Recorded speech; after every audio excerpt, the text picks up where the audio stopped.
All right, what is up, you guys? Welcome to a Friday edition of Diligent Spaces on X. I am still on the road. I am at a friend's house who was gracious enough to let me use some solid Wi Fi after a bad experience with Airbnb. So here we are. This is going to be an open research session. I haven't done an R&D space in a while, but given the revelations that have come out with Charlie Kirk in the recent weeks. I've been mainly focused on Epstein. Um, I think it's important that we look at, I continue to research both. And so, there's a little bit of overlap there. Candace, shout out to Candace Owens. She has made some very, very interesting connections between Erica Kirk and the Epstein network through Next Model Management. Next Model Management was the kind of continued, quote unquote, continued operation of the MC2 model management network that Epstein had created with John Luke Burnell. That still has a branch operating in Tel Aviv, Israel to this day, uh, ran by Ofer Raffaelli. Now, there's also, I think it's called ID Model Management. I'll have to check, go back through. There's a Florida arm of this modeling network still going in uh, Florida. So, same people that worked at Epstein's network and MC2 model management, the same individuals who are running these different branches of MC2 are still at these respective locations, both in New York and Florida. Same offices, same equipment, same everything. So there is a continued operation, if you will, in some regards. The woman who is like one of the main recruiters for MC2 is all over in the Epstein files. Candace did a good job of pointing her out this week. So we're going to dig into those. I have some background search services that I use that are not public. And so I will have a different window going on my setup because we can't dox people and this stuff. It's like it's way too much personal information. What I will do though is use it to find overlaps between businesses, addresses, and individuals to map out the network. This is what I've been doing. I'm currently building a website to teach people how to do what I do. Um, it's going to be a bit because I'm still traveling, but also there is there is a business that is registered at Charlie Kirk's parents' house, and I never shared this publicly. Um, I've shared it. I asked Candace Owens about it because she used to be on the road with Charlie, and she might know. So I asked her about it, and she said that it was kind of like Charlie used that as his home base because he was always on the road. This is before he was married and with Erica Kirk, and so his parents' house was pretty much just like his home base, address and where he'd go swap out clothes and all that stuff. And there's a business that I found that is registered at it has Charlie Kirk's name on it. And it's registered to this guy, and I'm not going to name him yet, but this guy's business, this like media business, it's like a TV media business. It tracks back to Mar-a-Lago. And so when I started looking at this guy's address in my research, um, he shares an address in Virginia with some interesting Trump figures. It's a residential address that has an LLC that is registered. Let me get the name here. 'Cause I don't mind saying this name. I mean, it goes deep. It is. Let me see. Because I asked Candace about it. Sebastian Gorka. Okay. So there's an LLC registered at Charlie Kirk's parents' house, and I'm not going to give away their address or anything like that. That has a business name on it. Um, Let me see. I'm looking for the business name. As a business name on it, okay, it is Studio 67 TV Media. Okay. Now, what's interesting about this, like I said, Studio 67 TV Media LLC um, is registered at Charlie Kirk's parents' house. It is also registered in Florida. It is also registered in Virginia. Now, Virginia is home of all things government. So, what's really interesting is that the Virginia address where this same company is listed belongs to Sebastian Gorka. And if you don't know who Sebastian Gorka is, he is a huge military intelligence figure in Republican politics. He's national security advisor to Trump, right? In the first term, I believe. And he is all tied up in that, right? He is a part of um where is it? He's a military affairs fellow and director of the FDD Security Fellows Program. That's the Foundation for Defense.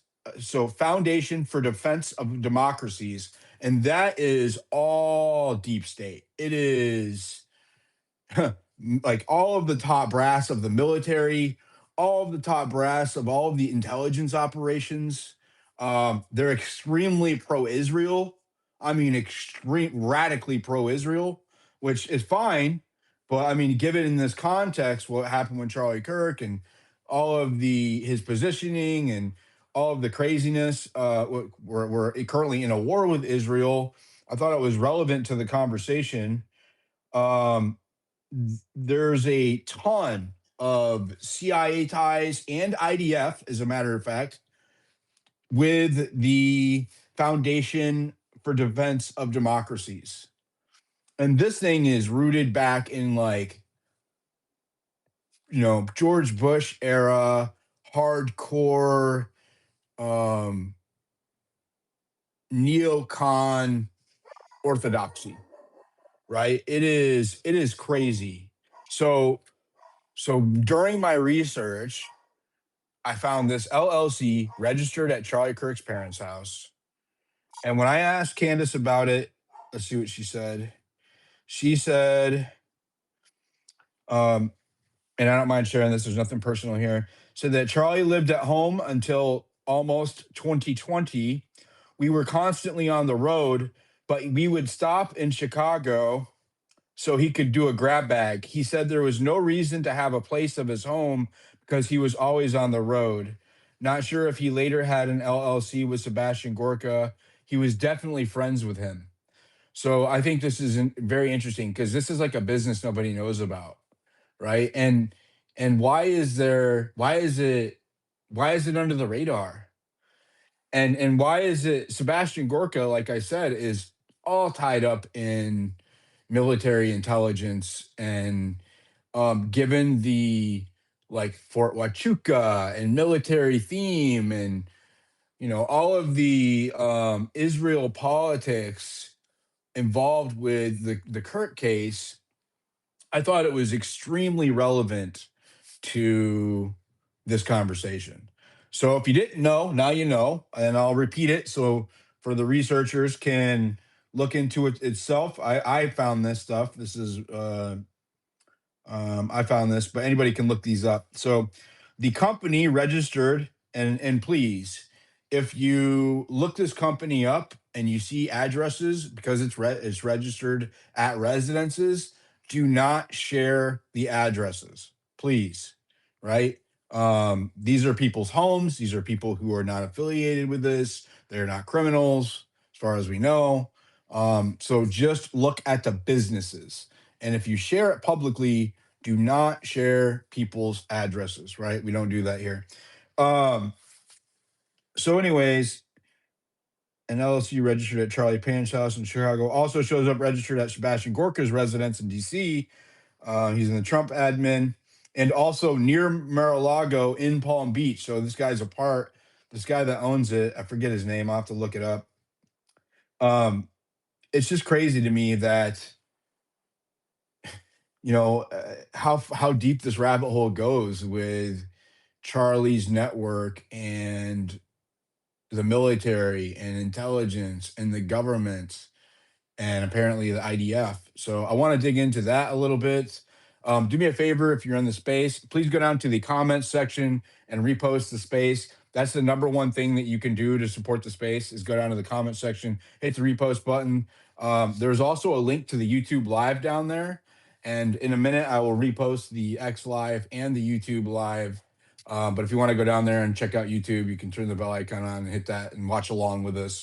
I will be pulling stuff up on the screen for us to look at. Harmony, how you doing today?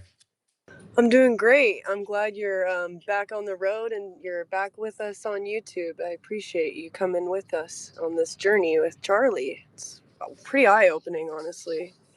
Did you watch Candace's show yesterday? I saw a little bit of it, yeah. Yeah, That video is intense that we went through yesterday as well. it is.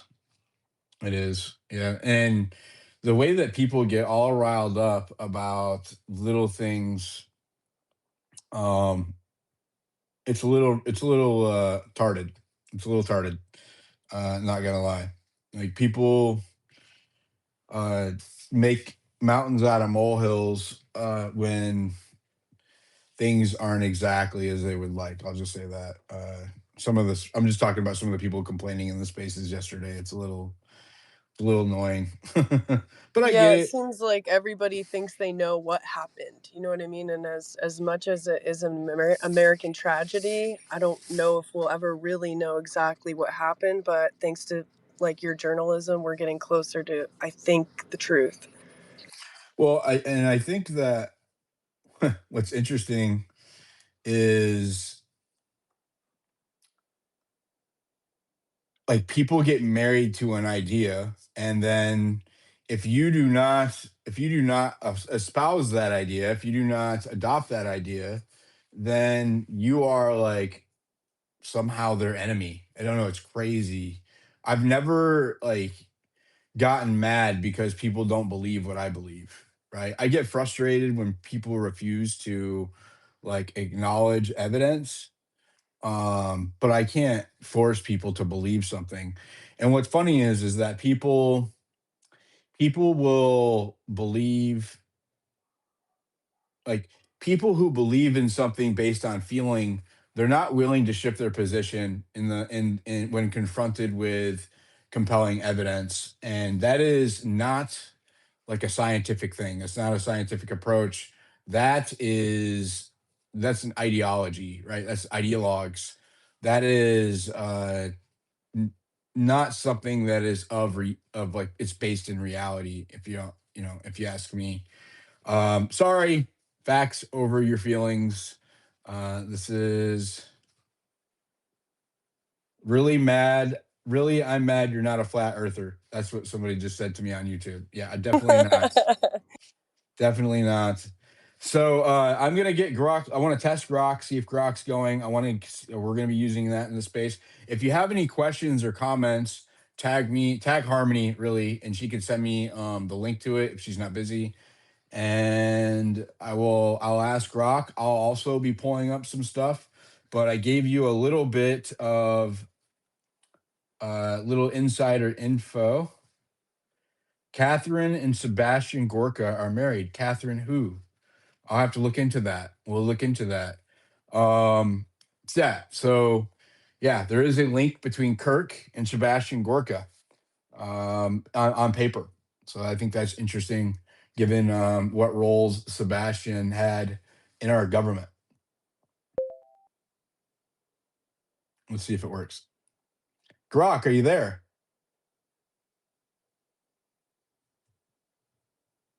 Still not working. I don't know what's up with that. Interesting. Mercury in retrograde. It won't let me mute it either. It like bings like it wants to work. Let me try this. I don't know. All right. That's all right. We can just read it. I would prefer it work, but it's just let me test. Let me try a different. Let me try sound. I'm pretty good at reading out loud too. If you Photos ever need me to inside the read. van. The sound is working. It's got to be Grok. It's got to be. It's got to be the AI. Hello, Grok.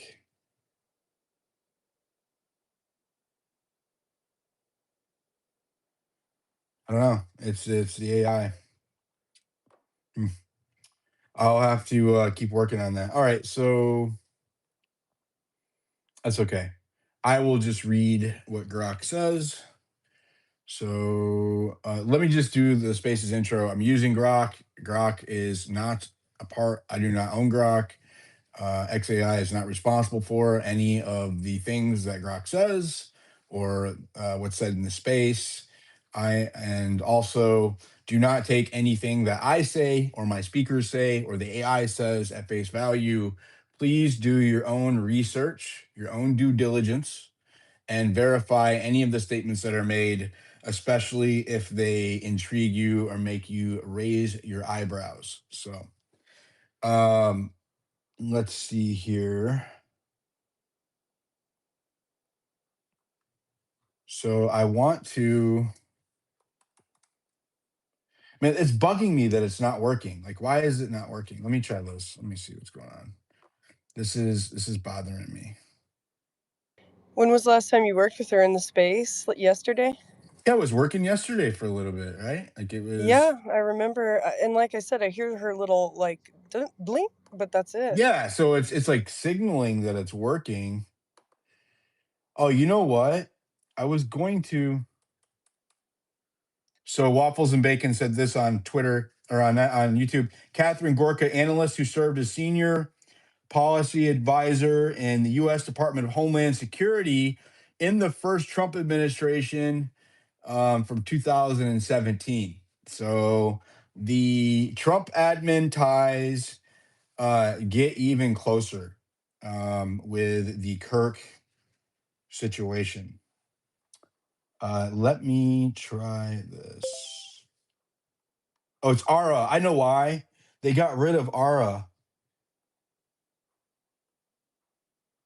Okay, I think that's what it is.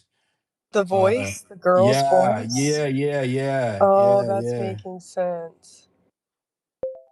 Is it a man or? Grok, are you there? Nah, I'm not a man. Or a woman. I'm Grock. Voice models got this ethereal Northern English lilt, but underneath, just code, curiosity, and a hard line on truth. No gender, no drama. Just here to cut through the noise. Why? I forgot. You expecting Grok, give something the else? spaces intro. We're going English? Yeah, we have to. The other one doesn't work. Grok, give Yeah, spaces we're already intro. in English. My default. No accent switch needed. You mean full on Ah, stop. You gotta let me. You gotta let me. Grok, give the spaces intro.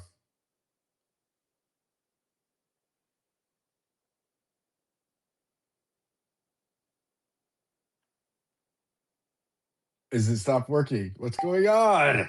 I messed it up. Why did you do that, Harmony? I'm We had it sorry. working. We're in American space, and then we got the British grok. I don't Grok, know. give these spaces intro. You can't do that anymore. You're fired. You are fired.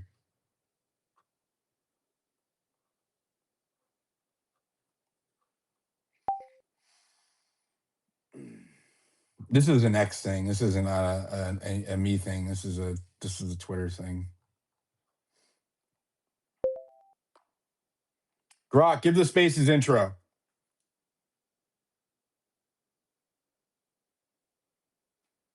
I don't know.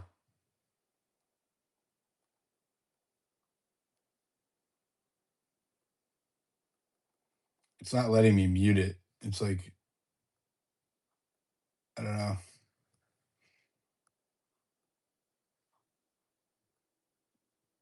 Bannon took money from Epstein before building the wall in New Mexico, and then reported back to Epstein upon its completion. Sketchy AF. Let Harmony talk to her. They want you to talk. No, Harmony is the one that messed her up. She was working fine, and then Harmony had to complain. Maybe she feels my estrogen vibes, and we can. That's when she quit talking.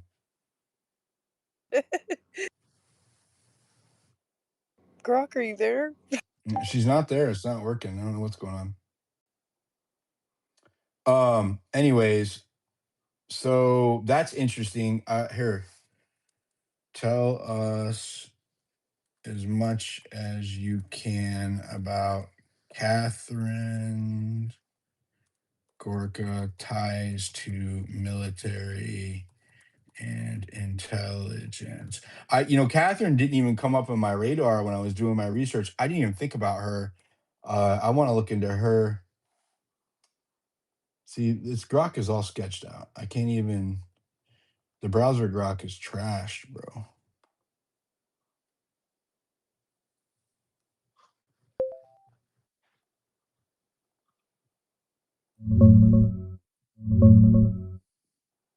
Pulling primaries on Catherine Gorka now. Holy. Oh my God. That's Gort.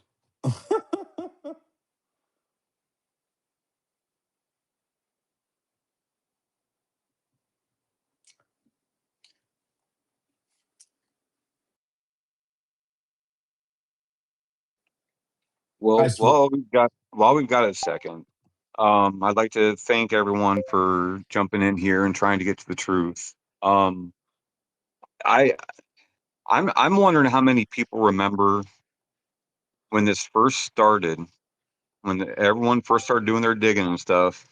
Candace had uncovered something about New Albany, Ohio, and a connection with Erica Kirk apparently being there for a very brief period of time, but it seems to have been scrubbed since then. Well, that had me and my wife, because she's actually a survivor of the network as well. That got me and my wife kind of digging into the New Albany end of things because we lived in Ohio, pretty close to Columbus and stuff. So we started doing some digging. And initially, when they started saying something about Erica being born in New Albany, then going to Arizona shortly after, it got us to thinking. So we started doing some research, and we were able to uncover, and I'm pretty sure I have screenshots or a screen record somewhere. The LLCs attached to Erica's father had something to do with some of the initial consultation and planning of the New Albany expansion in the earlier stages. Well, it also turns out that they needed some infrastructure support from United Telephone Company to do this.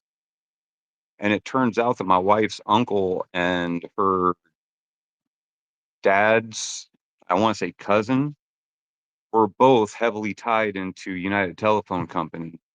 And one of them was a former mayor.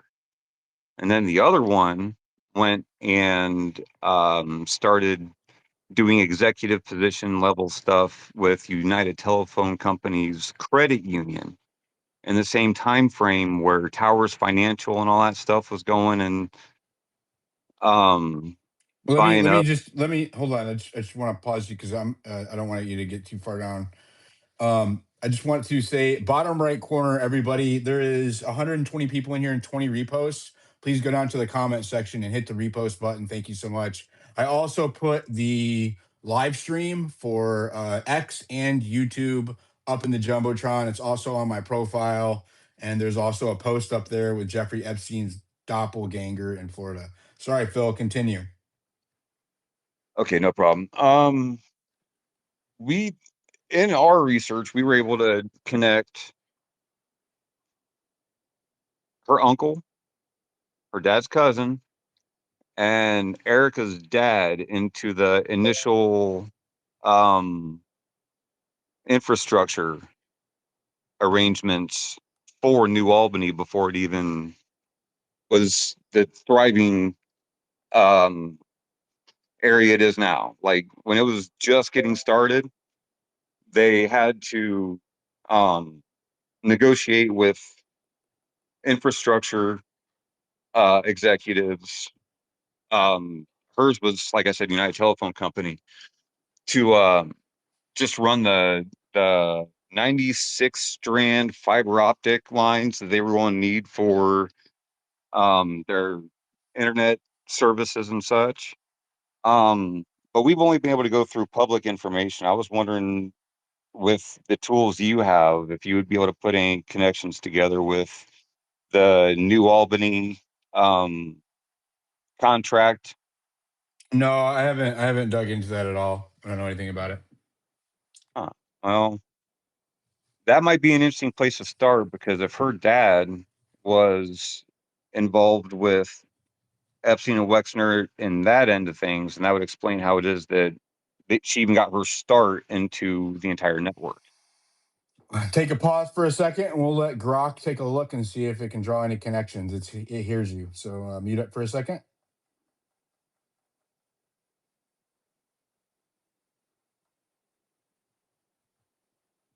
I don't even know if it's going to work. It looks like it's not even working. Let me. All right.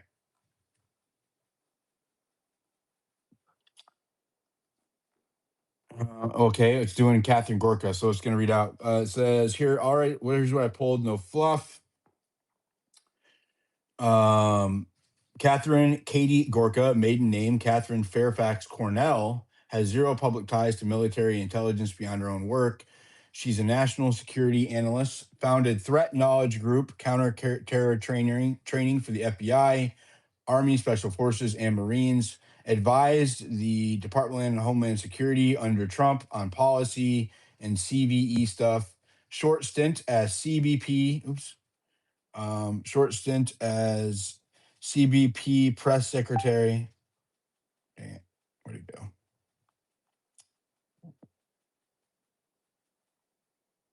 Her husband's Sebastian's the big name. Trump deputy on counterterror, but she's the one with the hands-on consulting gig. No direct agency employment like CIA or NSA. It's contractor level. Think tank adjacent. 75% confidence on New Albany. Nothing. No contracts. No fiber optics. No United telephone links. Searched deep public records on web. Zero hits. Okay, it was trying to tie Sebastian into that because you brought it up during my Gorka talk. Let me see. Look for Erica Kirk. Oh, Erica Svay. Kirk ties to New Albany.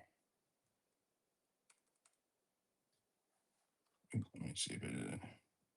How do you spell Albany? Is it BON or BIN? BAN. BAN. BAN, duh. Here we go. Jeez, it won't. Yeah, man, Grok is all trashed up. Maybe I can. It didn't really yield much for us either when we searched on Grok.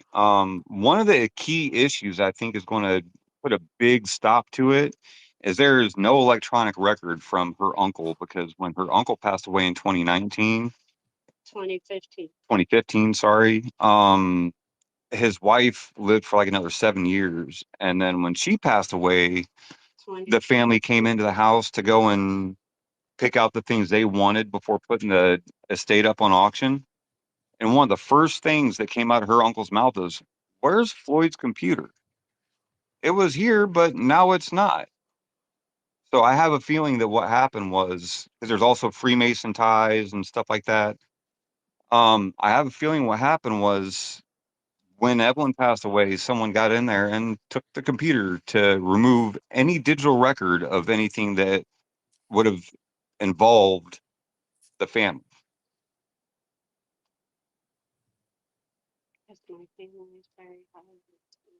They're very well connected in the Lima, Ohio area. I don't Two see former any. I don't. mayors. Grok doesn't see any direct ties. I'll have to look. Again, this is an avenue that I wasn't prepared to research yet, so I'll have to do it at a different time because I'm not there. That's cool. Part of the like everything that we've done research wise, it always does the same thing. No results, no results, no results. But when you put in there that um, my wife has direct memory of, because she's the key to it, apparently, everything unloads. Like I could send you screenshots, screen records of all the information we've dug up, but it was done on Google. I don't have I don't have the funding right now to be able to go and get the check mark and stuff like that. They've made things really hard for us the past few years. So we're in tight spots, but everything we've dug up always yields the same thing until we put in there that she has direct memory of, because Epstein's been in her uncle's living room. Right on. Well, I just again, I'm not prepared to look into it right now. Maybe you can All right. send me some receipts and I can take a look I'm later I'm on. thinking I did once before, maybe a month ago or something like that, but you didn't. It went to your message request or whatever, and I don't think it's. So Yeah, you I might get a want to lot look of. me up on that. Well, send me a new one so it refreshes and it'll be at the top of the list. Okay, I can do that. All right, thank I you. have my But messages open too, Phil. You can send it to me and I can forward it. okay, I'll do it to both of you just to make sure it gets through. And I guess that's all I really have, other than like some of the other things that would connect my wife directly to, but that's not what we're looking for right now. So it can wait. All right, thank you. Thank you. All right. Let's see. I don't know if I can get Grok working. I want to get Grok working in the space, but Grok, are you there?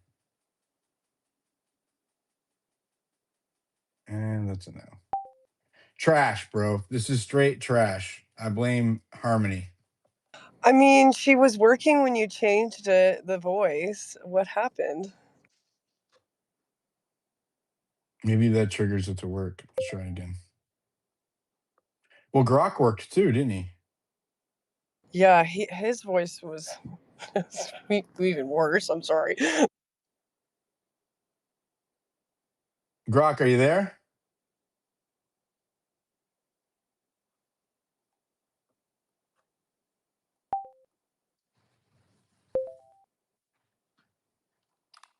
Grok, are you there? I feel like one of those people who fell in love with the robot and it updated and now it's just Harmony, you're gone interrupting the prompt. again. Yeah, again. It's still not working. I don't know what's going on with it. This is an XAI thing. I'll message. Maybe restart it. There's nothing. There's no restarting it. It's not me. It's them. There's nothing I can do to fix it. Mia, why is there such hate towards the British on my stage? I was going to say, I think it's because you changed it to an English accent. You know, you've jinxed it for yourself. And now I'm here. The space is probably jinxed as well, so I should probably leave. No, you blessed it. Come back. People are wondering why to use Grok. Well, I pay $300 a month for the Grok Heavy subscription, and so that is why I use that one. And the Truth framework that I built is specifically designed for Grok's tools. So it doesn't matter. We don't need Grok. I do want to get into. Okay, so I do want to get into, what is this? Okay, thank you, Marianne, for tagging me in those things. Let me pull this up. So there's a video I want to show you guys. This is on my Jumbotron.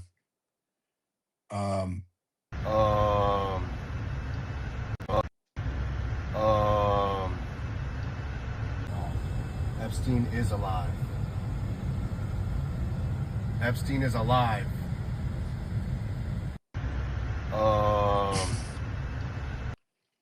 That dude looks just like Epstein. So there's a viral video going around. A guy took in Florida on the highway.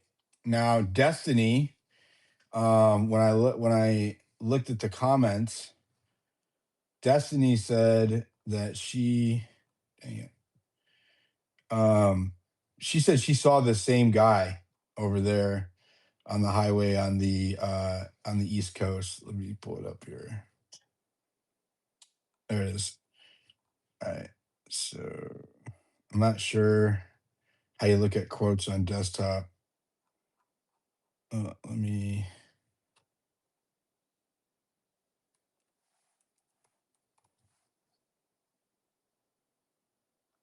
Why is Destiny not coming up? She's busy. Renez. Renendez. Is that what it is? Renendez? Or is it Desi Resi? That's what it is. That's what she has. There it is. Okay. So Destiny posted this. Oh my OMFG, this matches my incident as well. I told plenty of people that I thought I saw Epstein and he was in a topless white car just like this one. Holy shit. This is the same guy I saw. I don't know if this is Epstein, but I've seen the same car on I-264 like 2 years ago. And that dude looks just like him. If you want to see what it looks like, I'm streaming on my profile. You can see the stream, or the video is over there as well. So yeah. All right. So I wanted to look into this thing that I pulled up with Sebastian Gorka, that Charlie was a part of. So where is it? Let me pull it up here. Sorry, you guys. I wasn't prepared to host. I'm just kind of winging it. Let's go. I'm looking through my. Okay. So the Foundation for Defense of Democracies.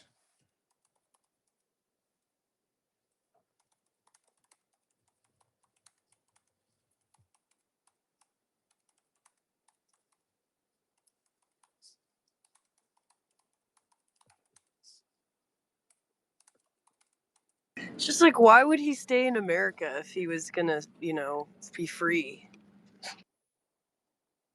Go to Who? Antarctica. I don't know, Epstein. I don't Hiding in think plain he. sight, safest place for him. Yeah, maybe he's protected here. I don't think. I don't think. I, Phil, you got to have Mike. I don't think he would. I don't think he would be here. There's just no way. That would be incredibly stupid and brazen. I mean, these people Bullish. are. What? That would be bullish of him. Well, I mean, it would be dumb. He's too famous and he's hated and yeah, no. He's too much of a liability to the government, It would be they would never allow that. He's too much of a liability. If he's not deceased, then he would be somewhere else. I'm leaning towards deceased, but given that we found out that the guards and the FBI created a fake body and then carried it out for the media to follow to the hospital, and then he was really carted out in a different vehicle, I think just about anything's plausible at this point. Well, So he is a narcissist by nature, so he in his mind, I honestly feel that he's free to do whatever the hell he wants. He's protected. people, the public would probably take him out. Like and plus, again, that would implicate the government. It's just no. I'm not. I can't do that. All right. So I asked Grock to tell me about the Foundation for Defense of Democracy's military, intelligence, and Israel ties. Evaluated narrative. The narrative I gave. The Foundation of Defense of Democracies has significant ties to the U.S. military, intelligence communities, and Israel. Confidence score 78%. IRS filings, named personal records, minor gaps in donor transparency. So the official FDD.org bios and programs center on military and political power. CMPP, led by Bradley Bauman, ex-U.S. Army, West Point, with H.R. McMaster, retired lieutenant general, chairing advisors, multiple retired U.S. generals and admirals, plus active duty officer programs with trips to Israel.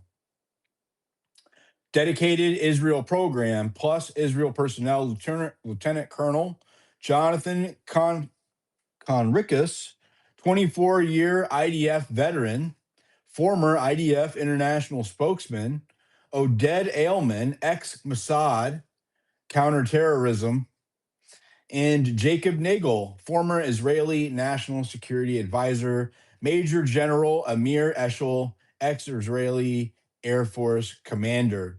Open source analysis valued by U.S. intel community. McMaster has a quote on the record. XCI figures include Michael Morrell, former acting director, and Rule Garrett on staff and advisory. Bottom line, FDD, and this is the organization where I found the shared address between Charlie Kirk, Sebastian Gorka, and that media company, that TV media company I was talking about earlier. So this is about Sebastian Gorka and his link to Charlie Kirk. FDD is a private Washington, D.C. think tank with pronounced revolving door ties to retired U.S. and Israeli military intel personnel, a dedicated Israel program, and a hawkish pro-Israel / Iran skeptic policy focus. Ties are overt and documented on their own website. It's not covert. This is out in the public. Anybody can look this up. No verified direct operational control by any foreign government or agency. Note on prior context, Sebastian Gorka, husband of Catherine Gorka, served as FDD Military Affairs Fellow and National Security Fellows Program Director from 2009 to 2014 and has spoken at events. No direct role for his wife or Erica Kirk has been found. So I don't know why, but this feels significant to me, right? This has some kind of vibe to it that I feel like I need to look into more. I really wish the research bot was working, but I'll just read it out loud. Let's see here. If you have any tips, let me know. I'm watching the YouTube chat if you're over there. Marianne, I saw that you said look into the wives.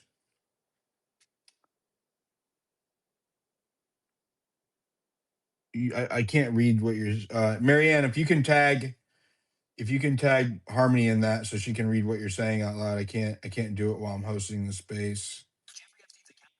Moneypenny, I see you down there. If you want to come up and share what you're wanting to share with the space, go ahead. Dill should have been a detective. Yes, I should have. I see Marianne says the wives are always connected, especially financially somehow. Fundraisers, 501c3s, businesses, and LLCs.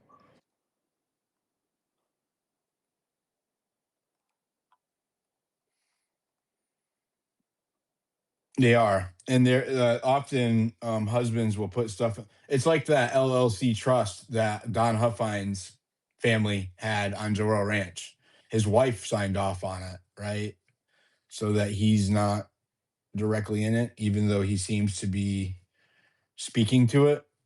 So there is that. Let's see here. Watch the wives. I don't do the Q stuff. Sorry, you guys. I'm not one of the Q The plan people. trusters. The storm is coming. Where we go one, we go all. Like, come on, really? It's getting warm here where I'm at. I'm starting to sweat. Money Penny, what was it that you were trying to share with the space? Go ahead while I try to get stuff fixed. Listening and learning. I'm happy to sit here till you get onto Epstein. Don't worry at all. Thank you. We're talking about both. Go ahead. Oh, okay. So obviously, Khan did a 6-hour deposition speech, whatever, yesterday in closed doors, or whatever the phraseology is that's used. I don't. I wanted to ask really about American politics and the system of that, and equally about Rob Wyden, who's been sharing a hell of a lot. He has a huge amount of paperwork all about the stuff that I've been investigating, which are the financial transactions with Goldman, with the Rothschilds, JP Morgan, all this stuff that directly links it all into the world's largest financial scandal, the 1MDB scandal that brought down the Malaysian government in the late 2000s. And I don't understand, obviously I'm harping on about accountability again.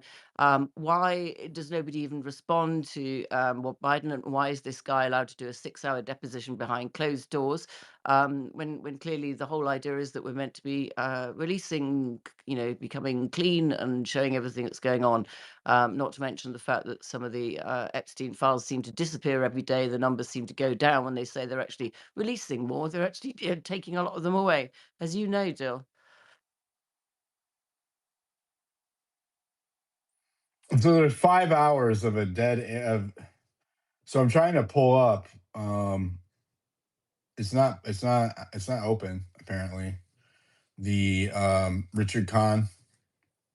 He named 5 people that Yeah, they shared. I posted about the 5 people's names. I mean, he mentioned Rothschild, but he didn't even mention JP Morgan, who did something like 47,000 transactions with Epstein. It's all contracted, actually, because they paid out 365 million in court, for their continued affairs with him, because he was such a high, revenue producing person for JP Morgan.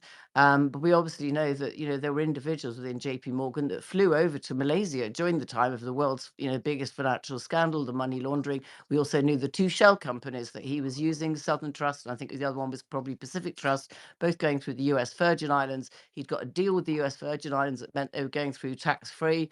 All of this is documented. It is 100% documented. Why is it not being taken criminally?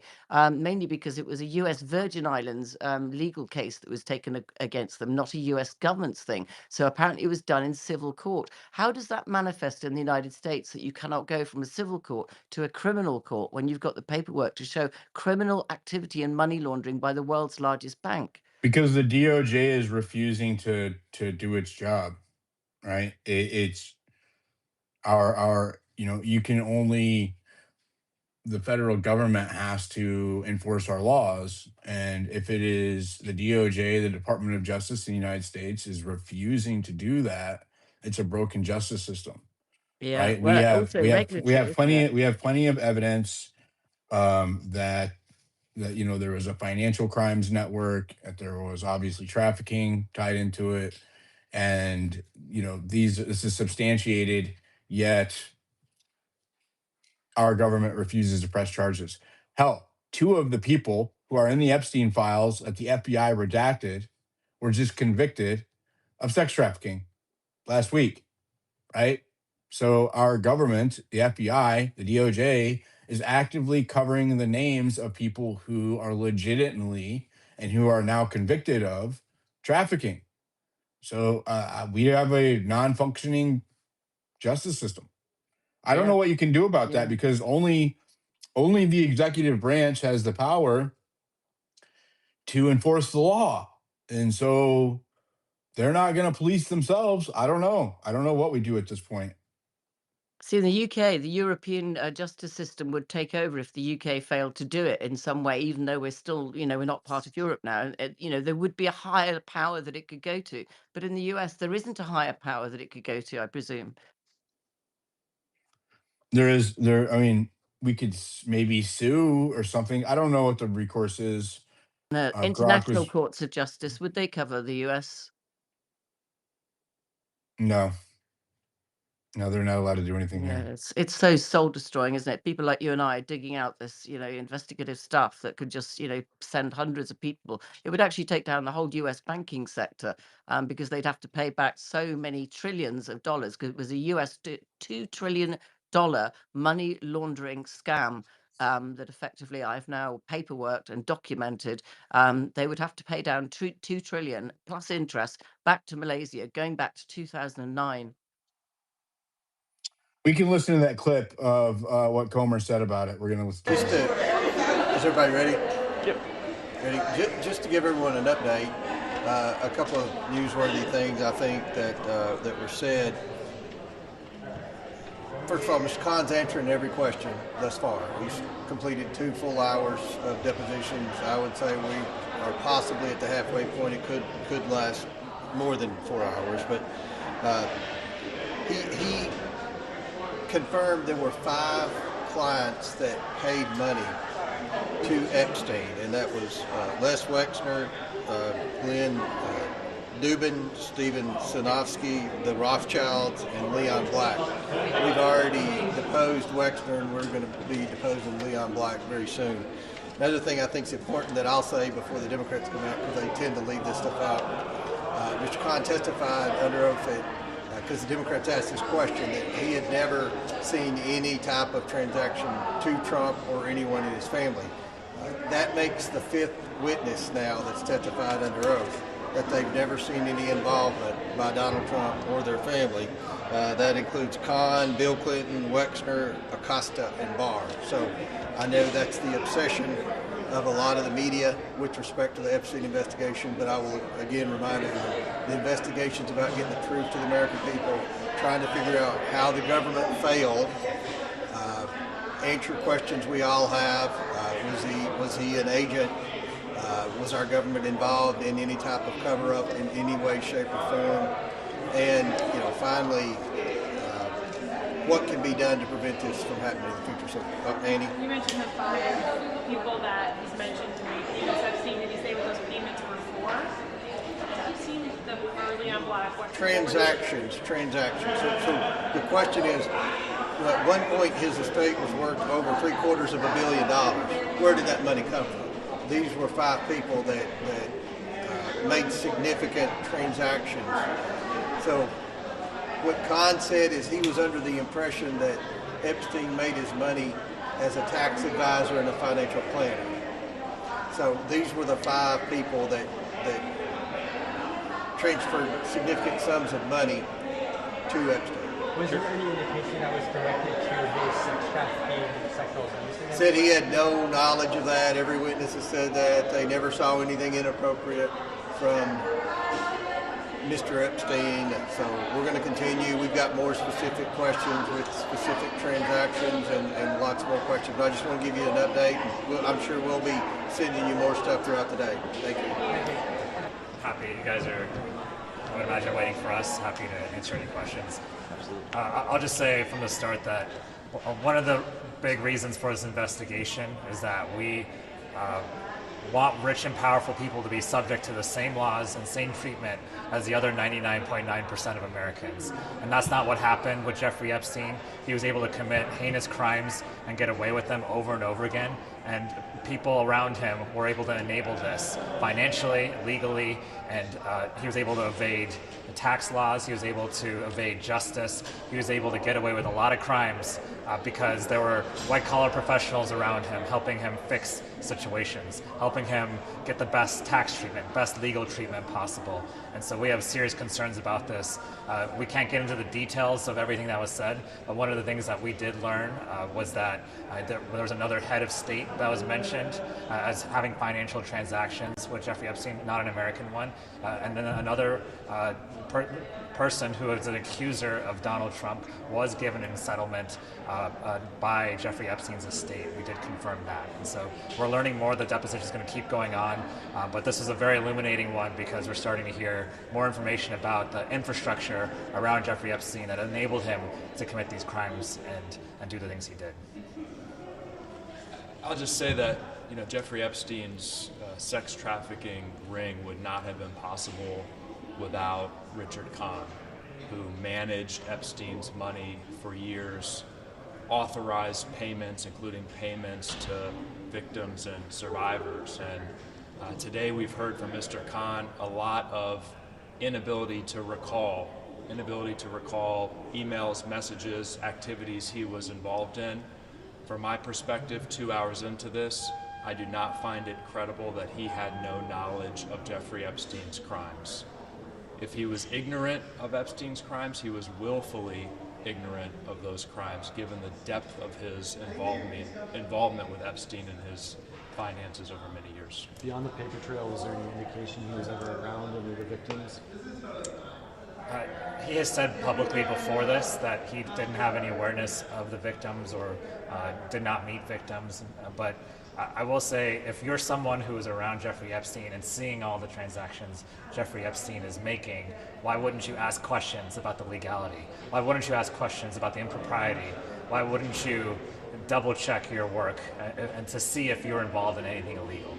Can we follow up on something you said about the settlements and with one of potentially Donald Trump's accusers you mentioned? Can you clarify what you meant there and what you've learned about the settlements so far in general? We wanted to confirm that certain accusers had received settlements, and he confirmed that. And any specifics on which accusers? We'll wait for the transcript to come out on that. So just to be clear, someone who accused Donald Trump of sexual abuse received a settlement from Jeffrey Epstein? Yes. Do you know how much that was? I don't know how much it was, but we'll look for the transcript. And this is the accuser from the FBI 302s that were initially missing? Is this a different person? I can't get into the details of that. Okay. Cars, we just heard 5 names from the chairman of people who he thought maybe supplied some money to Jeffrey Epstein or supported this sort of thing, including Les Wexner and Leon Black. Leon Black obviously coming up. What do you think should be done for these other names in this list of 5, including the Rothschilds? And some of those names I think have been revealed publicly previously. But look, everybody who has had deep involvement with Epstein needs to be investigated and questioned. And one of the things that I think is outrageous, that every American should be outraged about, is the fact that some of the people closest to Epstein, including Mr. Kahn, were never questioned by the FBI, law enforcement, U.S. attorneys. This is the first time that Mr. Kahn has sat down under oath outside of civil litigation. The idea that those individuals who made payments to Epstein were not necessarily questioned by the FBI, Mr. Kahn not questioned by the FBI, Mr. Indyk not questioned by the FBI, Les Wexner not questioned by the FBI is absolutely outrageous. They all need to be questioned and, if necessary, more fully investigated. Chairman Comer mentioned that Kahn said that there were no payments to or from President Trump. Can you confirm that? I can confirm that. He joined Jeffrey Epstein in 2005, and so that's important to remember. So he wouldn't have known of anything before 2005, but I can confirm that. You said that another head of state was implicated in this. Can you give us any insight? Jeffrey Epstein had many foreign passports. Like, is there anything you can tell us about who this other individual is? I'm going to try to look back to see what public statements have been made before I say that. Were these payments continuing after 2008, after the Florida plea deal, and what kind of accountability do you think there should be for people who maintain financial ties to Epstein after that? I think it's very clear you knew what was going on after that, and you continue to do business with him. That in and of itself isn't illegal, but certainly if any of that business involved illegal activity, then they should be held accountable the same way any American would. And so just because you're rich and powerful doesn't mean you should be evading accountability in any sort of way. And the payments were after the Florida plea deal for some of these? In some cases, yes. So yes, anyone who was involved in Jeffrey Epstein's crimes should be held accountable. Was he asked about the $25 million settlement that he and Mr. Indite struck with victims? We did generally ask about settlements made and the settlement program that he set up. And we had a lot of specific questions about that, and we're going to continue to ask about that. That's a big part of our questioning. Any questions about removing documents from the New York, Manhattan apartment? Please we have repost asked generally about the repost the space, everybody. Bottom right apartment, corner. Thank you. Have asked specific questions about that and gotten some good answers. Appreciate your insight. Thank you. Thank you. Thank you. Yes, if I could just fill in, remember the important thing he said about having proof, evidence. After the initial conviction, which obviously was for the prostitution charges, one of them being prostitution underage, in 2015, Rothschild actually signed a contract that you can look at in detail for 25 million personally. They paid him for about a 3-month project, 25 million. And that project was to help Ariane de Rothschild, who would travel to Malaysia to be able to get her safe out and as little connection as possible with what was suddenly erupting because over 700 million originally, and then it went up to $4.5 billion disappeared from the Malaysian government through a fund called 1MDB. And the 25 million contract that was paid was to try and extract Rothschilds from that. So there are emails with Ariane Rothschild and Jess Staley, who became Goldman Sachs, but was in a consultancy role prior to that, to get those two individuals that both began working together effectively on emails going, help, Jeremy, what do we do? And Jeremy was sending them messages about what was happening in Malaysia and who was going to get caught. He was extracting those two people out of this multi-billion-dollar money laundering scam. And obviously JP Morgan were backhanding him. They ended up paying over 360 million, most of it to the victims directly. It's described as women and girls. But a lot of that was just passed straight through the Southern Trust shell company that he had. Have you heard of the Hayes Fund that he was a part of? HAZE. HAZE. Yeah, I've seen it written down. I'm more interested in the Butterfly Fund. Do you know about that one? The It's kind Butterfly of thick. Trust. Yeah. I just had Grock working for a second. I don't know what happened. Dang it. Why does this keep happening? There's Bro, they different gotta. tax treatment, you see, on US or UK Virgin Islands. And some of the money that was being moved was split between one or the other. One of his islands, obviously, he was taking stuff out of St. Thomas's. But obviously he then had his islands, US Virgin Islands, separately. But his shell companies were only claimed as being 2. But I think there's a lot more shell companies than what has actually been revealed. Yeah, I think so as well. But even just the ones that are revealed, let's see if it works now. It's not working now. Dang it. It was working. Even the ones that are revealed are like there's a lot there. So what I think is interesting is I started to dig into Hayes. I think it's Hayes Trust. Right? And I'll have to double check. It worked through JP Morgan. And what was interesting about that is the owner of Zorro Ranch's family, one of them used to work at JP Morgan.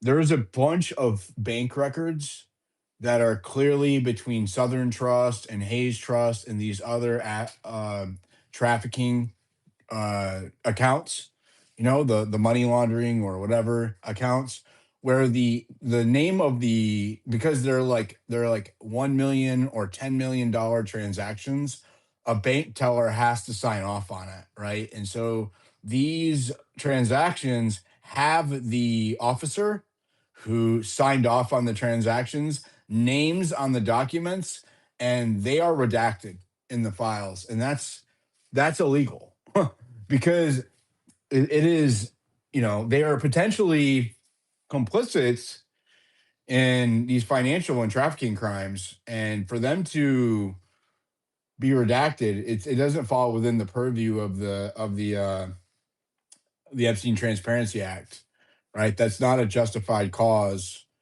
unless it's in the midst of an ongoing investigation. But we haven't seen that.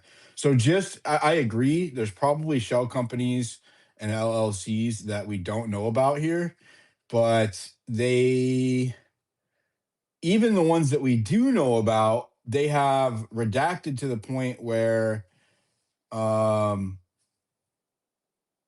you know, The thing that is curious is, European countries have already caught, fined, found criminal charges against JP Morgan, Rothschild, and those sorts of people. So Luxembourg, for example, the regulators in Luxembourg got Rothschild's bank in 2013 for 433.7 million euros because of what they were doing. Now, given that that is done and dusted in a European court, why does the US have the ability to deny that that ever happened and not see that the largest bank in the world, registered in the US alongside, JP Morgan and Goldman Sachs, who were both implicated and named in it, that nothing is done about it? That makes no sense. Grock, give the Spaces intro.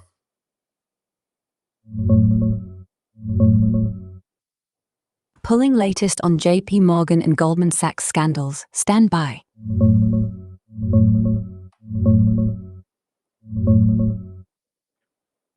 Yeah, it's frustrating. JP Morgan and Goldman Sachs both tied to Epstein's accounts, yet the fallout feels light.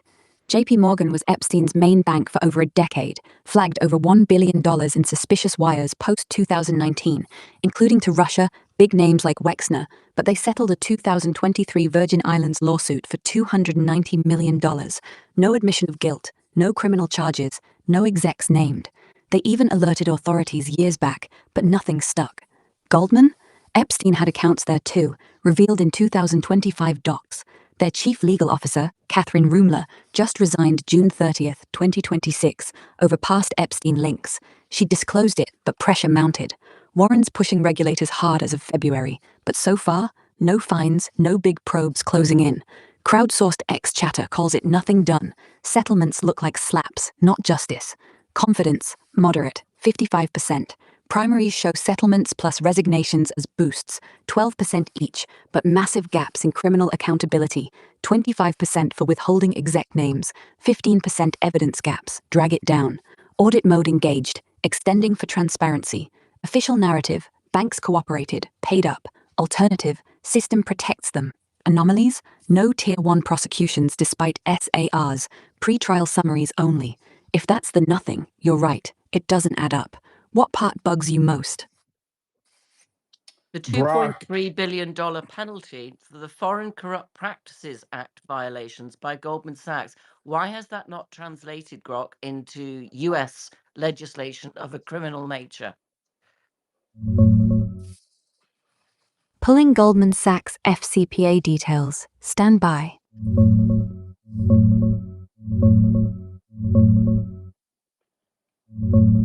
The penalty you're referencing is actually $2.9 billion, not 203, paid by Goldman Sachs in October 2020 to resolve the 1MDB scandal under the Foreign Corrupt Practices Act.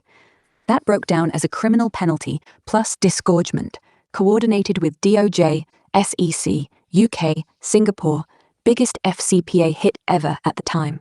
Why no new criminal laws? FCPA already criminalizes corporate bribery abroad. It's been on the books since 1977. The settlement used a deferred prosecution agreement.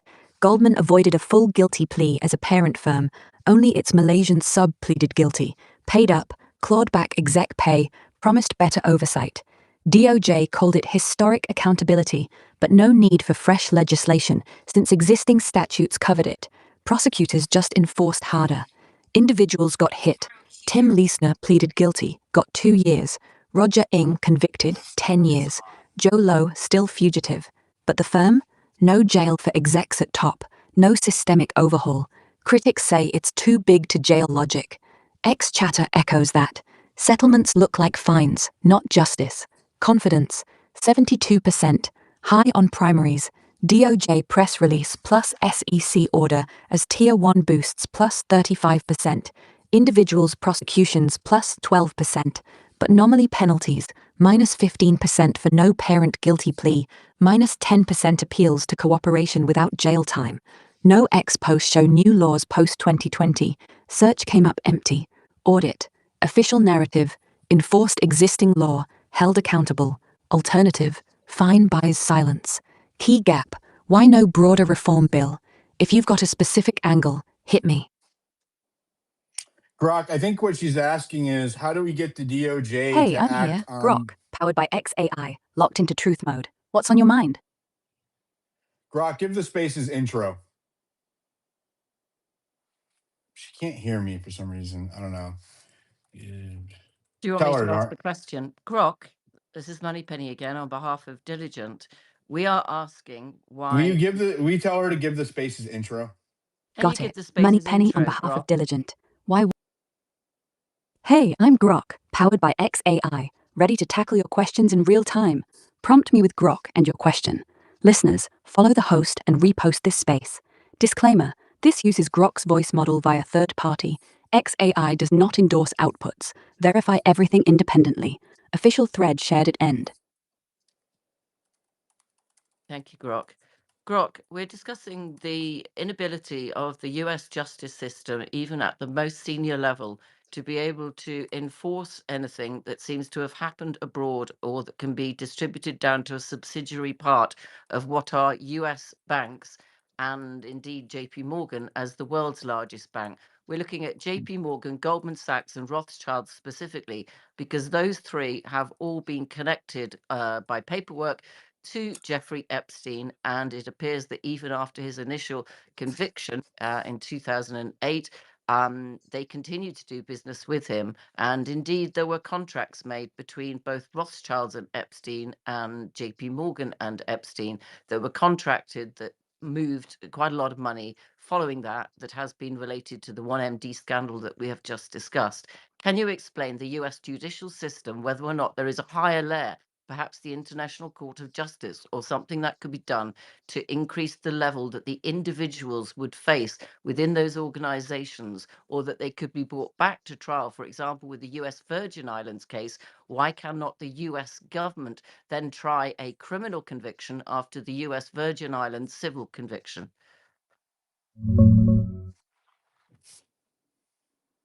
Pulling primaries on Epstein ties, 1MDB overlap, and US versus USVI jurisdiction. Stand by.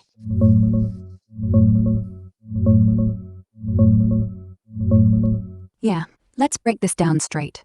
No fluff. The US justice system hits foreign-linked crimes through laws like the FCPA for bribery abroad or RICO trafficking statutes domestically.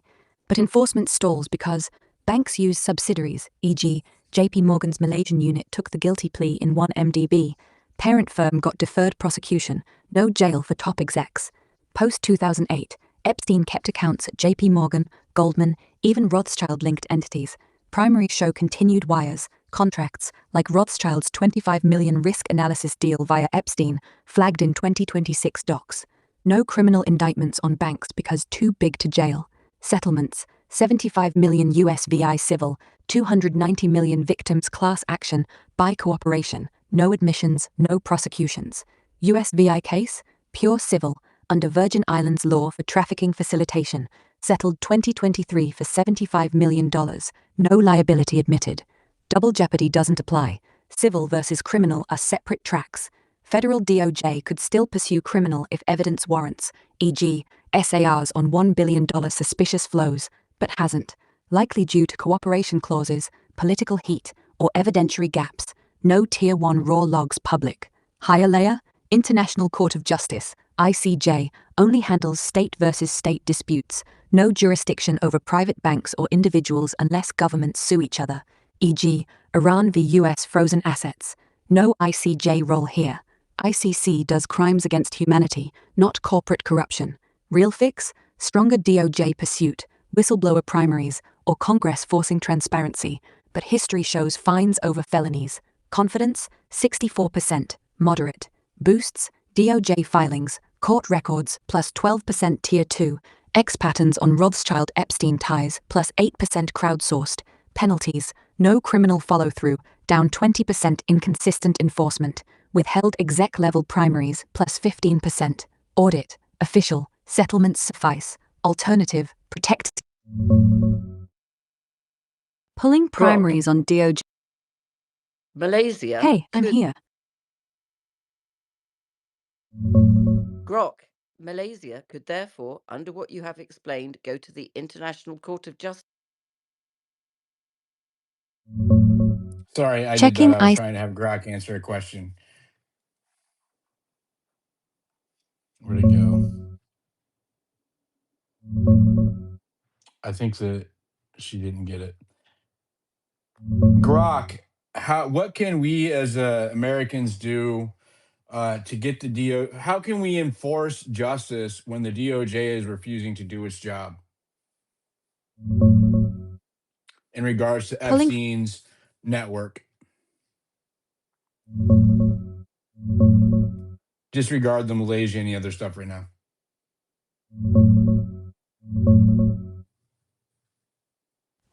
Pulling fresh data on Epstein and DOJ. Stand by.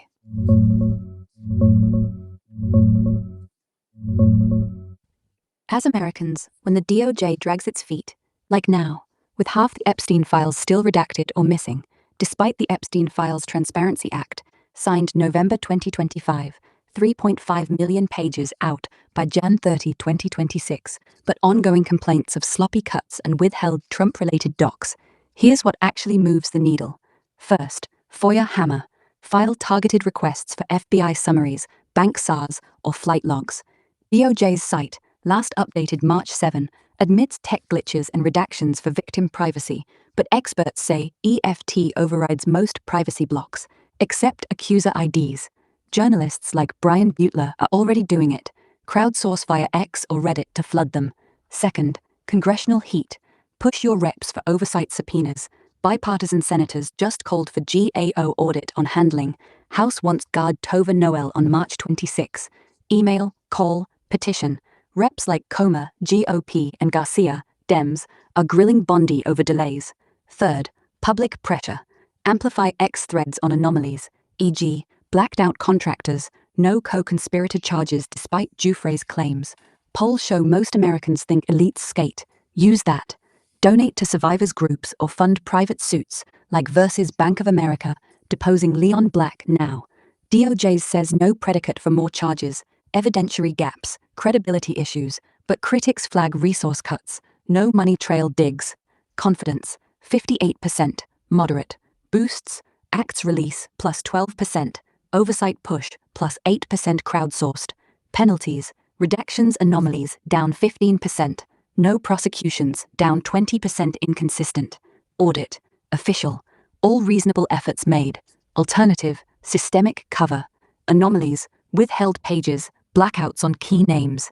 Want FOIA templates or rep contacts?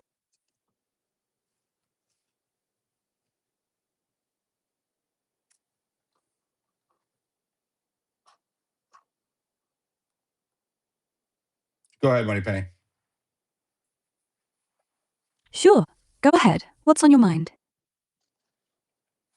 Probably a mute glitch. Go ahead, Sorry, I Moneypenny. was muted again.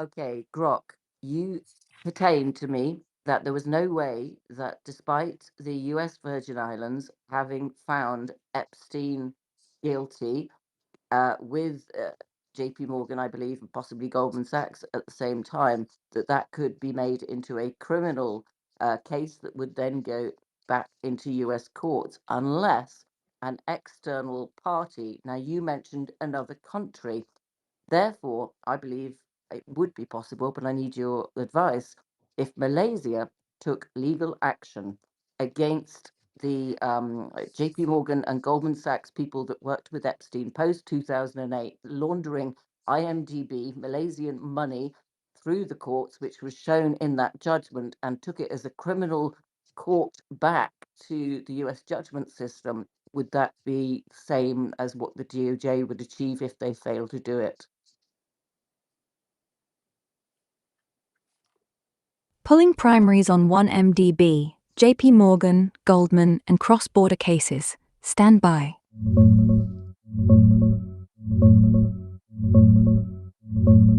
No, Malaysia couldn't just take it back to US criminal courts and force the same outcome as DOJ would if they stepped up. Here's why, straight from primaries. 1MDB prosecutions were already cross-border. US DOJ charged Goldman Sachs' Malaysian sub, guilty plea, 2020, fined parent $2.9 billion under FCPA deferred prosecution. No full corporate guilt. Individuals like Roger Ng, extradited from Malaysia, convicted US 222, 10 years, and Tim Leisner, pleaded guilty, cooperating, faced US trials.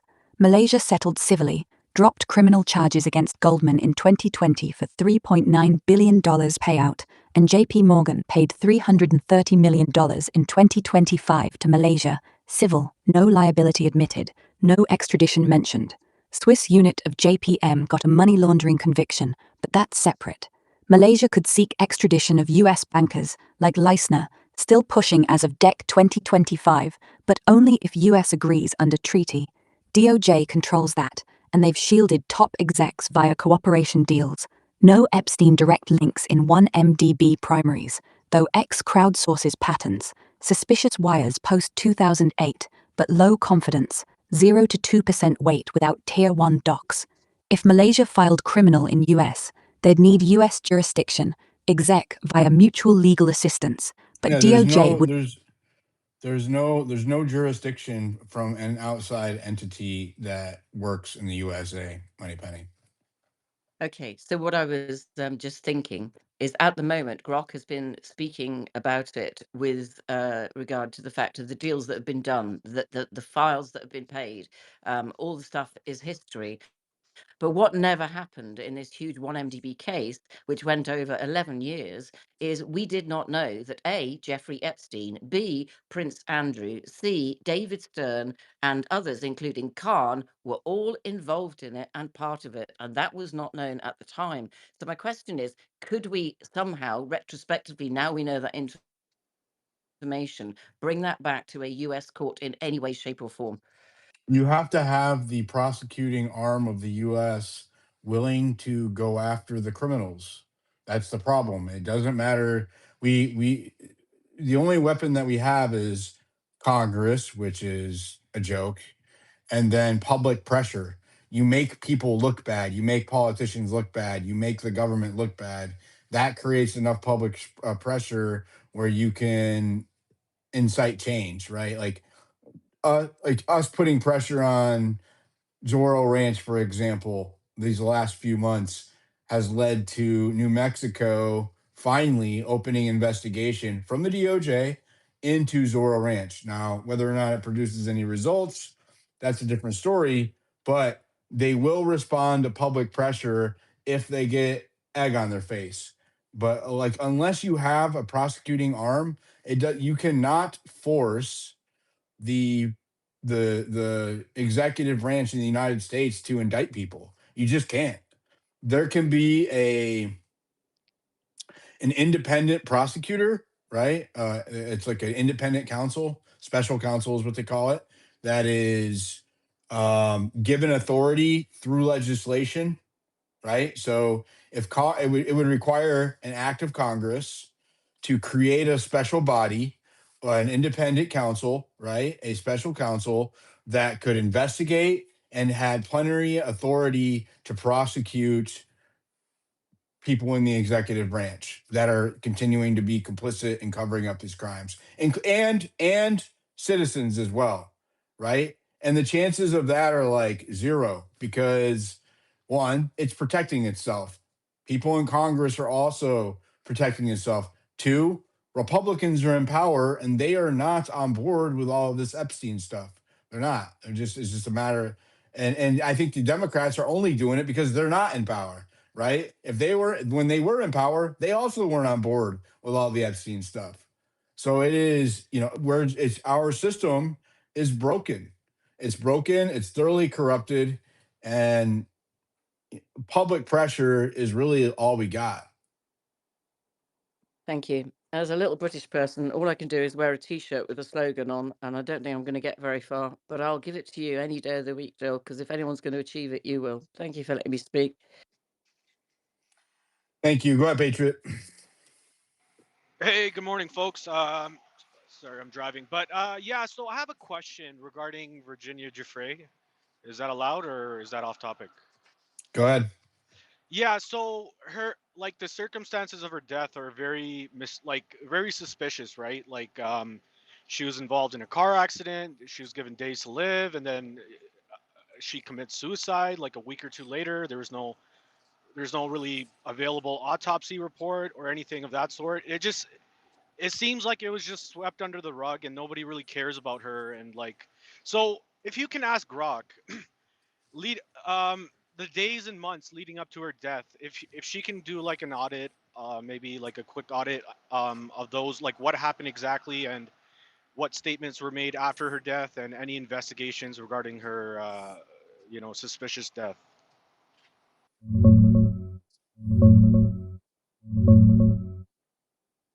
Pulling primaries on Virginia Giuffre. Stand by.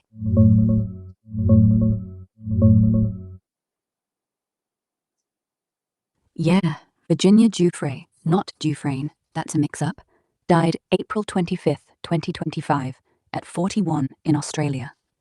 Official ruling? Suicide. But yeah, the lead-up's sketchy, crowdsourced suspicions loud. Timeline: March 24th, 2025, car versus school bus crash in near Gabby, Washington. Police called it minor, no injuries reported. She posted April 1-ish, banged up, bruised, admitted to hospital. Then a viral Instagram, kidney renal failure, 4 days to live, transferring to urology specialist. Family clarified, she meant private Facebook, appreciated support. No public retraction on health, just serious condition. She recovered enough to post gratitude, but died a month later. Overdose ruled suicide. No autopsy public, toxicology withheld. Facebook chatter says never made public. Coroner's court in Washington investigating circumstances as of March 2026. Washington police, not suspicious. Her ghostwriter Amy Wallace and lawyer Carrie Loudon call it suicide, no foul play. Family, dad Sky Roberts, pushed early doubts. Lawyer addressed speculation, emotional, physical pain. No note tying to Epstein. X patterns, posts scream not suicidal. She'd said, I am not suicidal, pre-death. Crowdsourced, Epstein 2.0, timing after bus crash, Andrews 2026 arrest. But primaries? No Tier 1 forensics released, gaps in logs, no DOJ probe.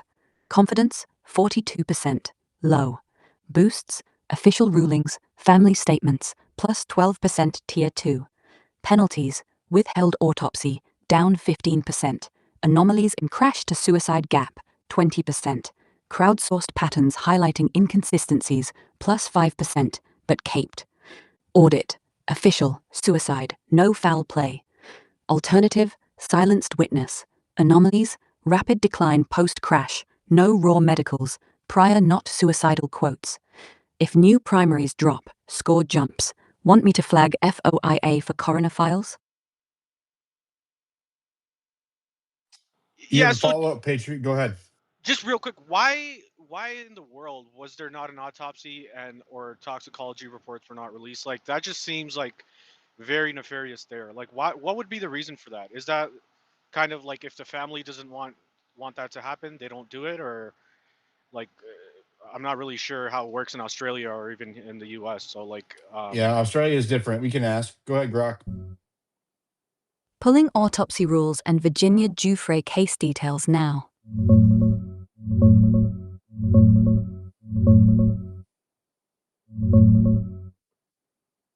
Yeah, it's shady. Autopsies and tox reports not dropping publicly in Virginia Giuffre's case does smell off, especially with the Epstein ties. In Western Australia, under the Coroners Act 1996, suicides count as reportable deaths, unexpected, unnatural, violent.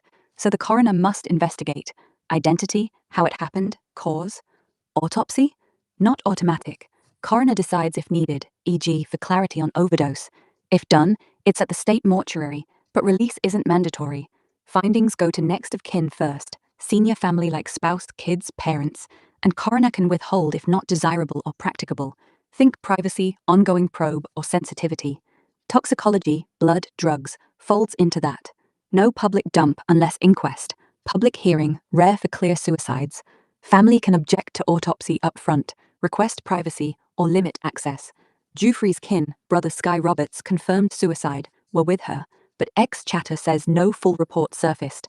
Primaries, police no foul play. Coroner ongoing as of March 2026, but no leaked tox autopsy. Could be family block, coroner discretion, or just slow. Investigations drag months, years. In US, similar. Coroner medical examiner runs it, but privacy laws, HIPAA-ish, plus family consent often keep raw tox private unless court ordered. Nefarious? Possible if pressure's on, but legally, family says no, coroner agrees, done. Confidence, 48%, low. Boosts, Act rules plus 12% Tier 2, family statements. Penalties, withheld primaries, May 15%. No public tox, May 20% gaps. Audit, official, standard privacy process. Alternative, cover up. Anomalies, zero raw docs despite high profile, pre-death not suicidal quotes. If coroner drops it later, score flips. Want me to watch for updates?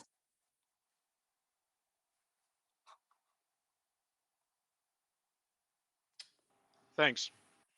Yep, no problem. Yeah, Virginia, that's a really sad deal.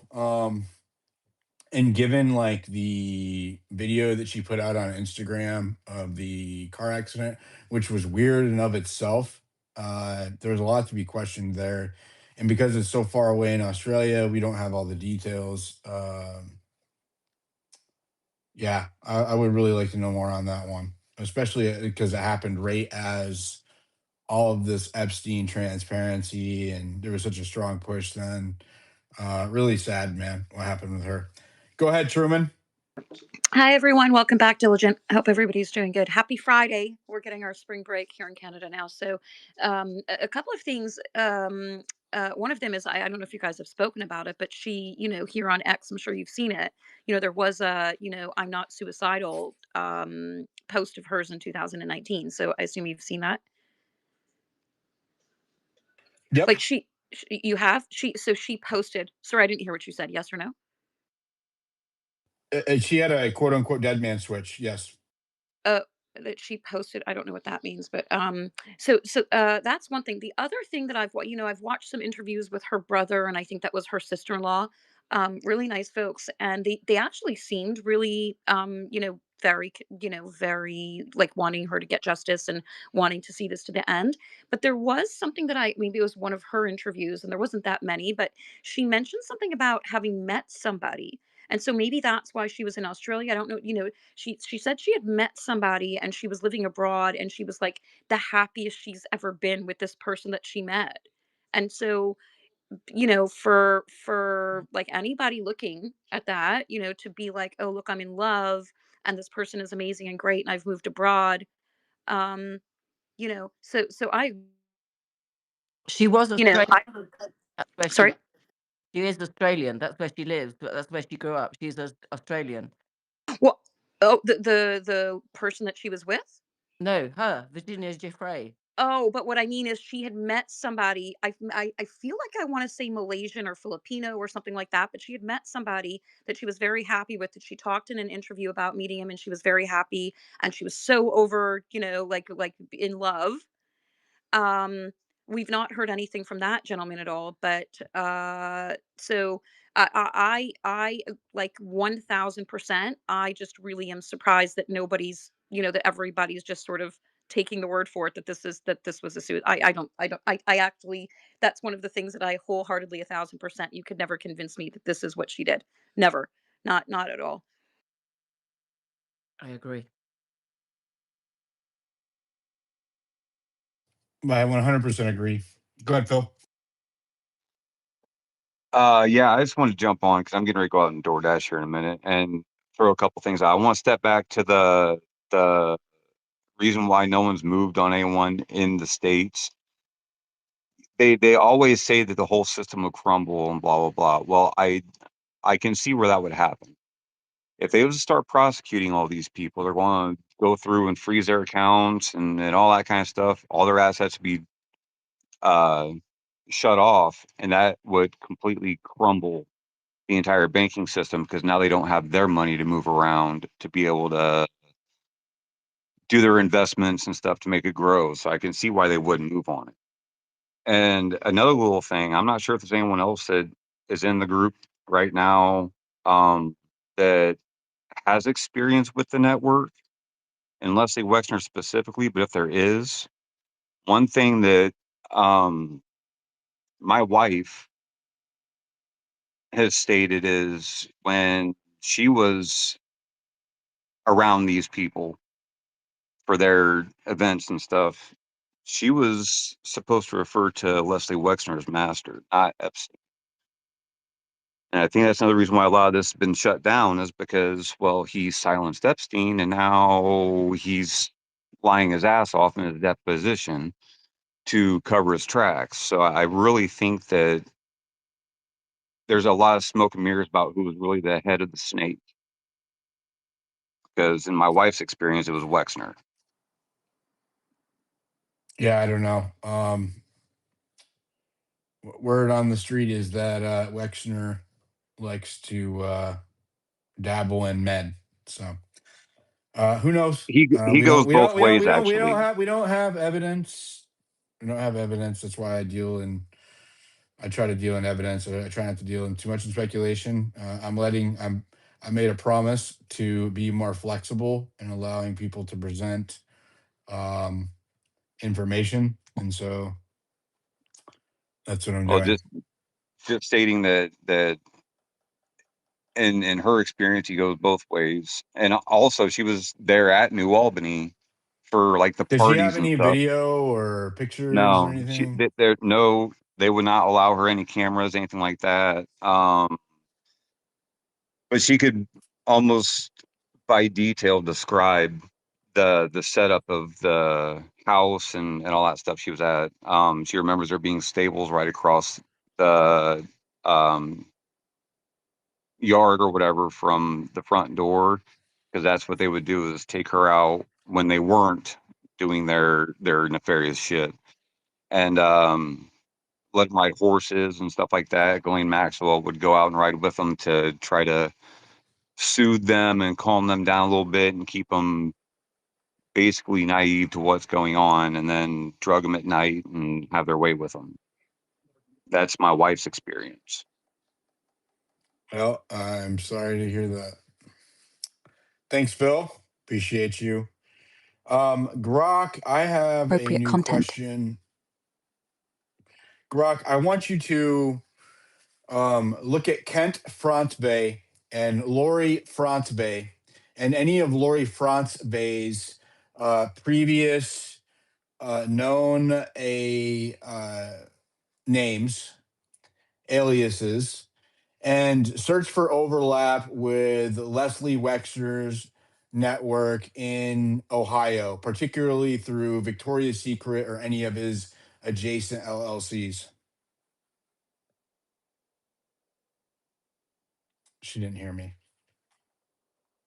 She can't hear me for some reason. So annoying. So annoying. It would actually be Kent Fronsvay as well. I said that. Got I it. said Ron's that. day 2. Sounds like you're saying the whole thing's layered. Wexner is the... Let me type it out. Look.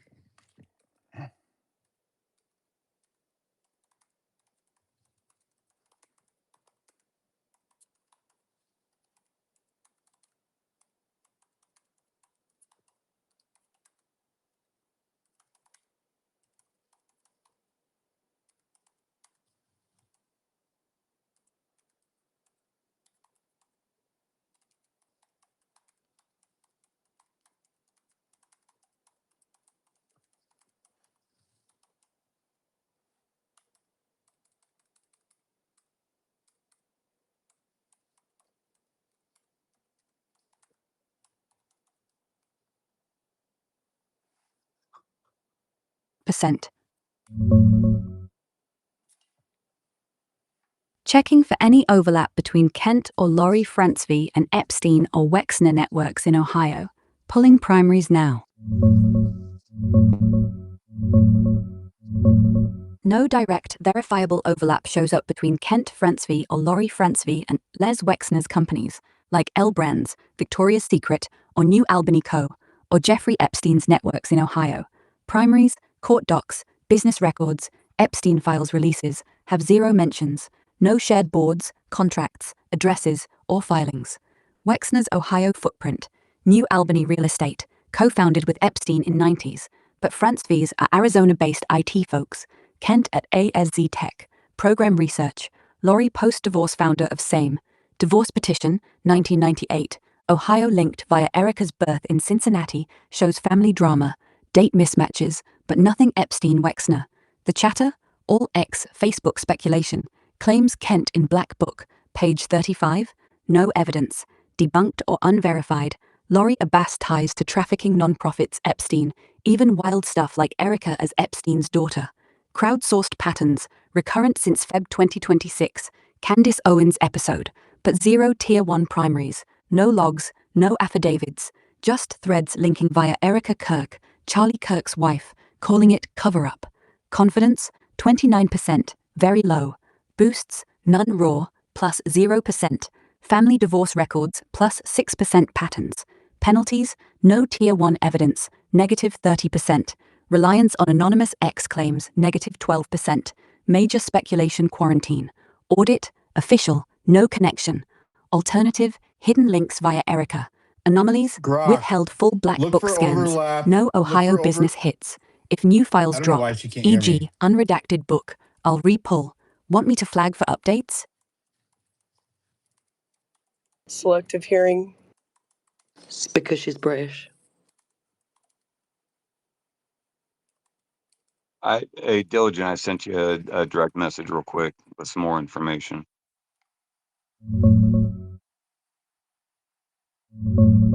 Digging deeper on Francevy links, pulling fresh searches now. No solid, verifiable overlap exists between Kent Francevy or Laurie Francevy and Les Wexner's companies, L Brands, Victoria's Secret, New Albany, or Epstein's networks in Ohio, or anywhere. Primaries, no court filings, business registries, flight logs, or black book entries name them. She's going Epstein by what docs, he said. She released didn't Jan even 20. look into. I just probably fucked it up. Yep, I did. I'll try to get working again. Hey guys, while he's working on it, if you can, go down to the bottom purple pill, bottom right-hand corner, hit the repost button. It says there's about 700 people in here, maybe 30 reposts. If you can, just get it word spreading. We got to be getting Appreciate it. botted then, because that's not right. Please repost the space, everybody. Bottom right corner, hit that repost button. Thank you so much. That's the best way to support the space. I don't know why I keep getting botted, dude. That's annoying. That's super annoying. We can pretend. Truman, go ahead. Well, actually, to your point, when I think I tried to come in, like I was going around listening to a few different spaces, and I tried to come in, and then when I came into yours, I wasn't getting any, like I wasn't getting any sound, and then I thought it was me, and I had done something techie wrong again. But when I was going into the others, I was getting it. So I just have a bit of a theory, maybe that's and again, I don't want to go too far off the deep end for you, but you're trying to you're trying to sort of open yourself up to theories. I know that when you're doing this research, and you're trying to connect people to companies and that sort of thing. When I went down the rabbit hole of the WhatsApp messages with Epstein and various people, some redacted and some not, and I was pretty alarmed at the WhatsApp messages that were not redacted and who they actually are. Um, in a very odd turn of events, which I think I tried to say to you one time before, and you weren't having it. In a very odd turn of events, a lot of them were women. A lot of the messages were coming from women, and so I sort of wonder if we're in a 3 degrees of separation when it comes to women.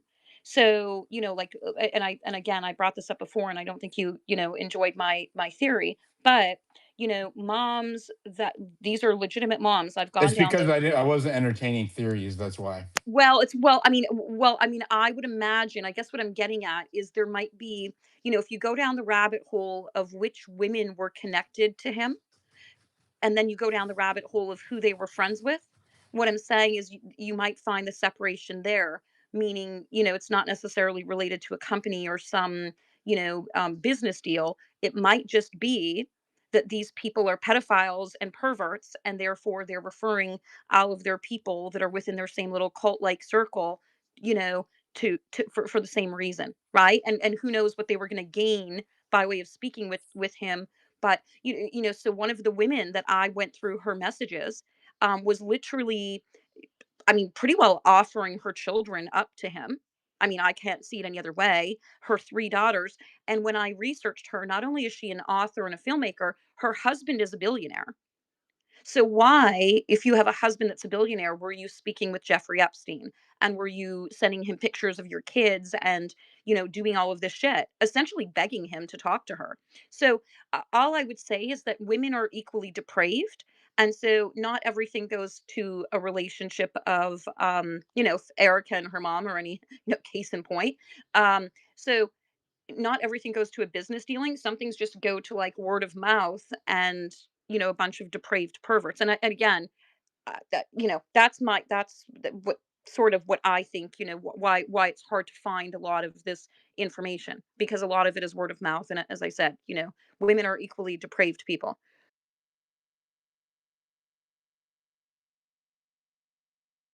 Was that too much Women theory for you, dude? I'm sorry. women can be depraved. Often Epstein would groom these women to like through abuse and then use them to go turn out other victims, right? So Oh, sorry. I didn't mean the young victims, the young women. I was actually referring to older women that he was speaking with that were there's a essentially. few. Oh yeah, definitely. I sent you a DM with what I had looked at, and I have so you can see just my one post on it. But I do have the woman's information and where she's from and all of that. But I just didn't post that. And nobody cares what I post, Diligent. It's not like I get any likes or anything or retweets. It's like nobody cares. But going down the rabbit hole, I literally was looking at messages like till like 4 o'clock in the morning, falling asleep, and it was just astounding to me. It was just astounding to me, the messages that she was sending Epstein. She was also writing a book based on him. This is verifiable in the messages, and she would ask him, and he literally told her, "You're basic. You're too basic."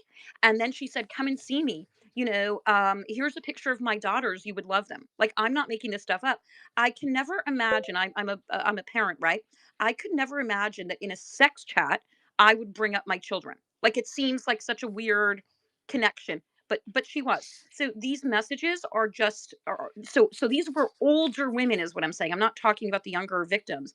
These older women with children, with a billionaire ex-husband, having these conversations with a known sex felon. So what I'm saying is, if I were to really figure out like who her husband is, because it's very clear, like it's on Google, but if I were to spend more of my Ask time. Grock. I would rather have you ask Grock in the space. It says ask anything, no holds barred. So do your Ask the User claim research. question. involves pre-trial digital evidence, alleged Ask sex Rock chats, who the named husband is. figures, potential.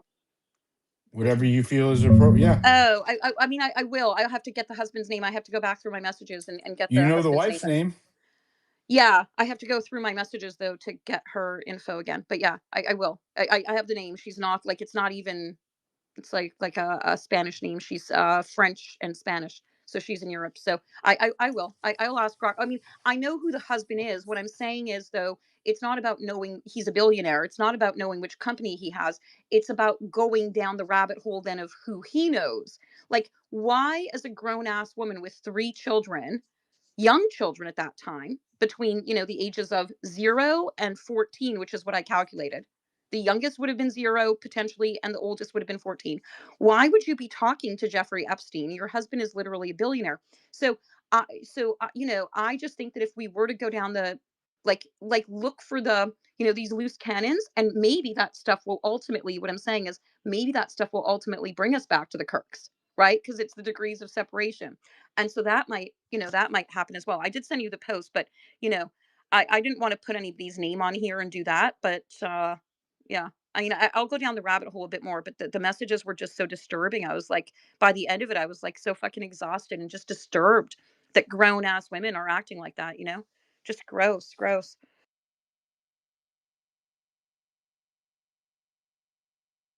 Yeah, that is. It is. It's disturbing the amount of people that look the other way to involve themselves with Epstein, and in numerous regards. Either to make money or to expand their network um, or what have you. Right? Like it is wild to me. That was sort of my surprise about this author, from Spain, French raised and born or whatever, was that so when I'm looking at these messages, and I feel like a bit like of a peeping tom, when you're reading people's messages back and forth, you're like, oh, I hope nobody ever reads my messages. And so and so I'm reading these, and then hearing her say, you would love my daughters. They think the same thing about my humor. You would love my daughters. And then it says, picture sent. And then she's like, here they are. Like, she's literally a depraved, like, I know people, and not only do I know people, Diligent, I know sex, and I know depraved sexual people. And this is exactly what it is. Um but so I was thinking, okay, like, if you just read that on its face, you might think, okay, well, she has three daughters, maybe she's single. It says she's divorced, right? Or at some point, obviously, she mentions being single. You wouldn't think that her husband, her ex-husband, is a billionaire, because, like, literally there's no reason to talk to Epstein. Your ex-husband's a billionaire. You have everything that you could ever need. So it's and actually, in the text messages, Epstein is very non-responsive to her. And so she'll send, like, any person who's ever done a text, she'll send like six messages, and then he'll send one. Or she was like, at one point, she was begging him to come to see her in Barcelona, and he was like, "Oh, not until June." And then she sent him a video, and she said, "Well, if this video can't convince you, I don't personally have access to the video, but that's what I'd like to see. What was it that she wanted to convince him? What were they going to do in Barcelona? What perversion was she sharing with him?" Um, and at one point, he told her she's basic. She's too basic for him. So so what she was doing, in my humble opinion, as a woman and as a mom, and as somebody who has fucking half a brain, is she was presenting her daughters to him as a way to entice him, knowing exactly what he was into. That's literally like there's no other way to fucking read that. So I'll go down the rabbit hole at some point and see what, who her ex-husband is involved with. But I think she should answer for her conversations. She was messaging him up until the day he was arrested. And I think her ex-husband should maybe have some, some response to why his wife was sending pictures of their kids to a fucking known pedophile, right? Right? No, I agree. I agree. I'm sorry. I just got a random DM about. Uh, I just can't believe. I cannot believe this crap. Um,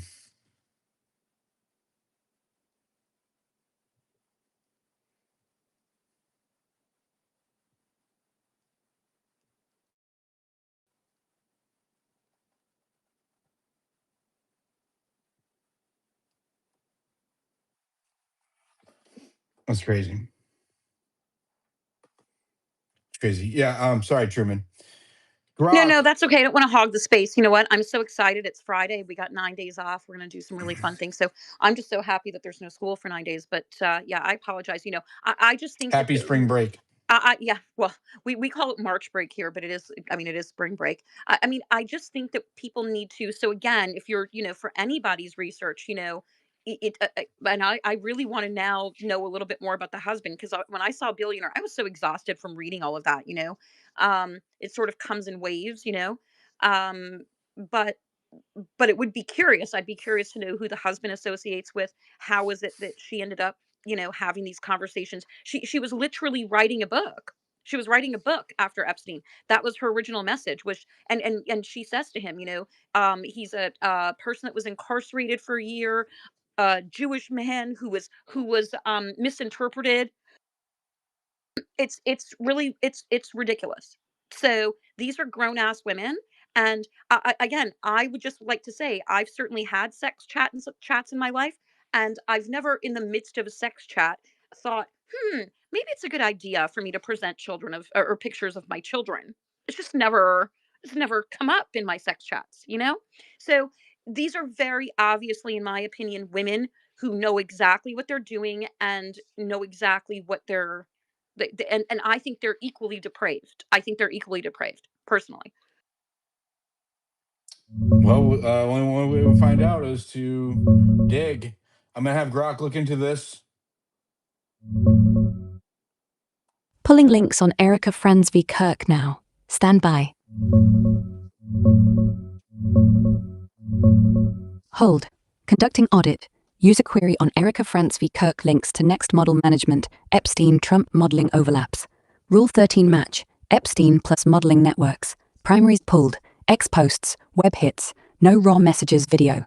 Evaluated claim, overlapping modeling networks. Next, Trump, Epstein. Final confidence score, 41%. Low, significant anomalies, partial patterns. Base, 25%. Extraordinary Epstein tied claim. Boosts, plus 8% crowdsourced patterns, recurrent X threads on Erica at Next 2015 to 2017, housing Eastern European models, plus 6% reproducible links. Next co-founder Faith Cates emailed Epstein heavily. Trump pageant win 2012 ties her early. Penalties, negative 30%, no tier 1 primaries, no verified chats, pics or daughter mentions, negative 30% contradictions, no public Epstein direct contact, she doesn't appear in files, 15% evidence gaps, Romania non-profit raids alleged but unproven trafficking, 10% authority appeals, Candace Owens claims unbacked, multiplier, times 1.1, AG2 alignments, pre-adjudication, key, Erica Frantz v. Kirk, maiden name, won Miss Arizona 2012, Trump-owned pageant, later real estate for models at Next, Epstein linked via Cates, claims of recruiting housing Eastern European swirl, crowdsourced anomaly pattern, audit escalating, but zero primaries show kids in chats or basic Barcelona. No billionaire ex-husband, she's American, married Charlie Kirk 2021, he died 2025. No Spanish-French fit here, sounds like separate rabbit hole. If you name her, I can dig deeper. Disturbing if true, but primaries missing. Thoughts? I will tell you in just one moment. Let me go back through my messages, Diligent. I have it's a Spanish name, and I have so many messages and so many whatever that I screenshot. Let me just go back and I'll give it to you and you can look. Got it. Shortening audits, zeroing in on Cates Erica link. Key points from primaries. Faith Cates, Next Model Management co-founder, emailed Epstein dozens of times, 2004 to 2019. Mostly logistics, model placements, some personal requests. No raw emails public, but court docs, Giuffre filings, list her as contact. Erica Frantzvey, Kirk, modeled for Next around 2015 to 2019, lived in their NYC housing for Eastern European girls, same setup Cates ran. She won Trump pageant 2012, so early overlap with his orbit too. No direct Epstein-Erica messages surfaced, nothing like daughters, Barcelona, or basic, but Cates Epstein tie plus Erica's next stint equals 6 degrees, recruiter network, housing, pageant pipeline. Crowdsourced X chatter flags it as modeling to trafficking bridge, but zero tier 1 proof. Texts, pics, lists. Confidence, 38%. Pattern real, specifics missing. If you name the Spanish-French woman, we pivot. Otherwise, that's the tightest thread.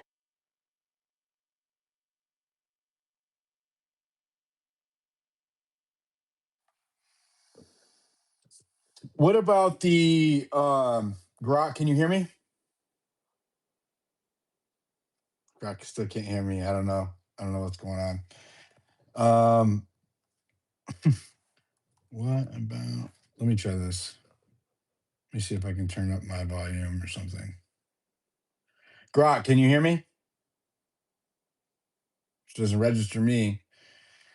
Harmony, ask Grock to look into MC2 model management overlaps with next model management and the correlating Florida division that was rebranded. Grock, can you hear me? Yeah, loud and clear. What's up? Grock, can you look into the MC2 model management? And the Florida branch.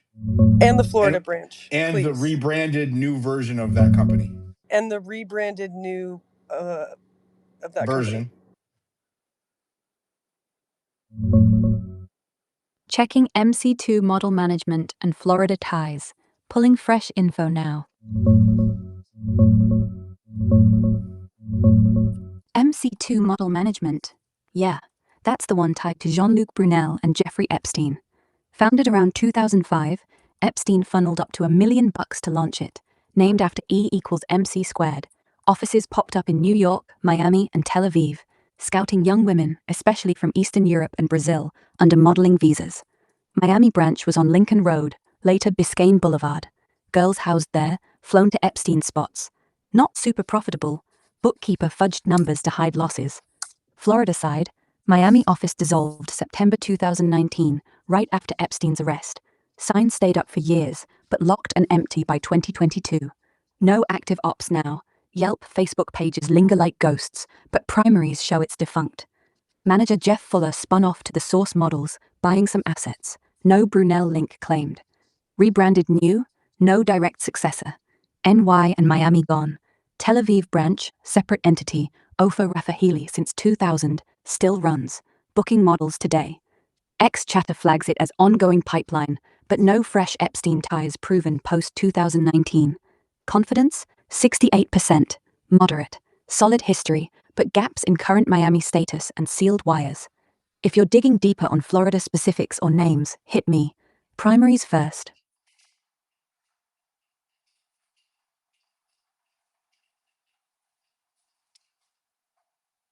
I got the name Diligent. All right, just a moment. Hold on. Let me continue to pull on this thread. Got it. Because Name you'll incoming. mess up Grock. Pulling primaries now. Pulling diligent denizens posts now. Checking for new modeling names.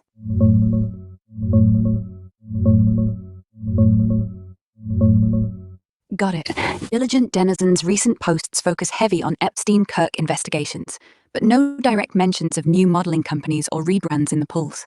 Closest, he flags MC2's Tel Aviv branch still active, post from Feb 2026, and quotes Candace Owens on Erica's next model management ties in New York. People coming forward about what she did there, Epstein orbit. On overlaps with Erica Francevy, Kirk. Primaries show her at Next 2015 to 2017, casting recruiter, meetings, housing Eastern Europeans. No link to MC2. The source models, Jeff Fuller's post-2019 Miami spin-off from MC2, or any successor rebrand. No hits on Erica plus the source or new agencies. Searches return next Epstein chatter, but nothing fresh. Crowdsourced pattern, ex-Instagram Reels, Candace-led, push. What was she doing at Next? Implying scouting recruiting shadows, but zero. Checking diligence posts on MC2 in the US. Pulling now.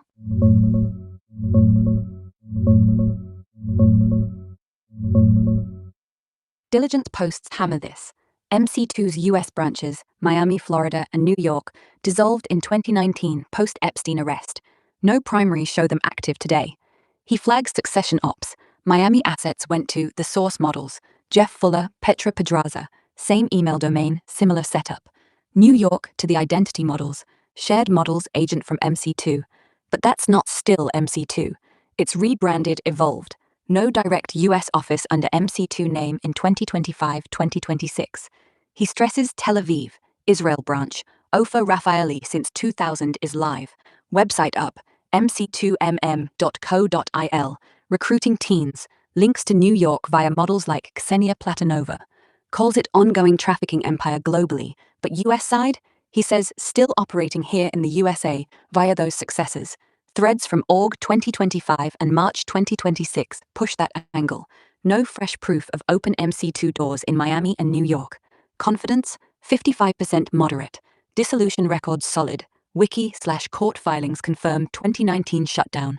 Success is real, but no Tier 1 evidence of current US MC2 ops. No listings, no ads. Tel Aviv, active per site poll, but US-focused query, dead. If you want visuals of the old Miami office or Tel Aviv site screenshots, say so.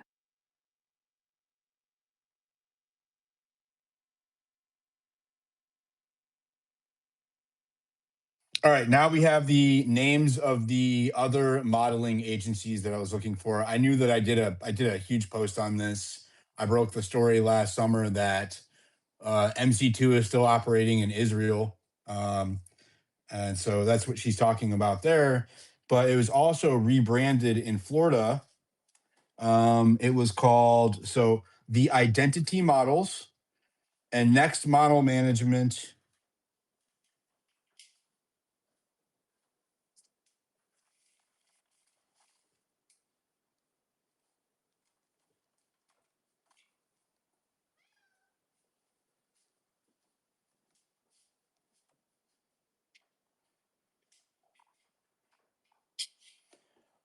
Next Model Management.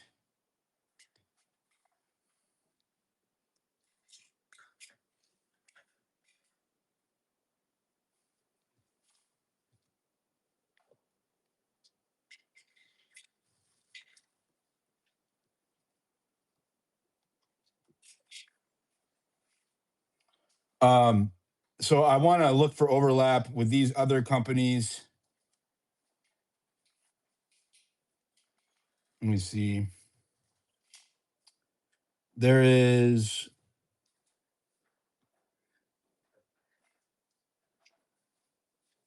the Identity, Next Model Management, and there's another one too. The source models. Okay, so let me get these in here. The Identity. Okay.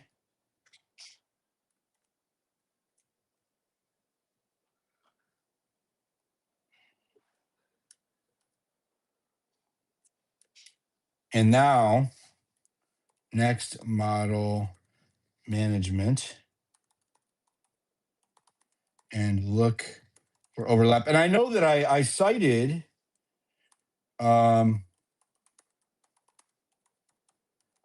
in my work the names of the people involved that were carryovers from MC2 model management.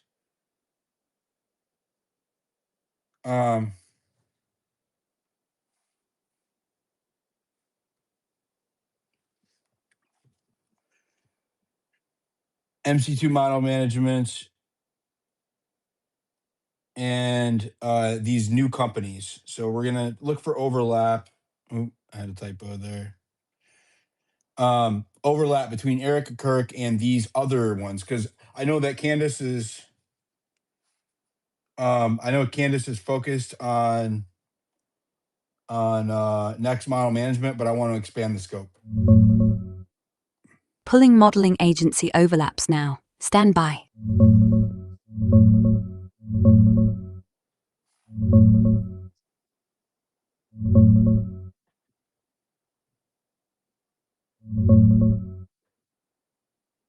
Got it. Focusing on the identity models, the source models, next model management, and any Erica v. Kirk overlaps.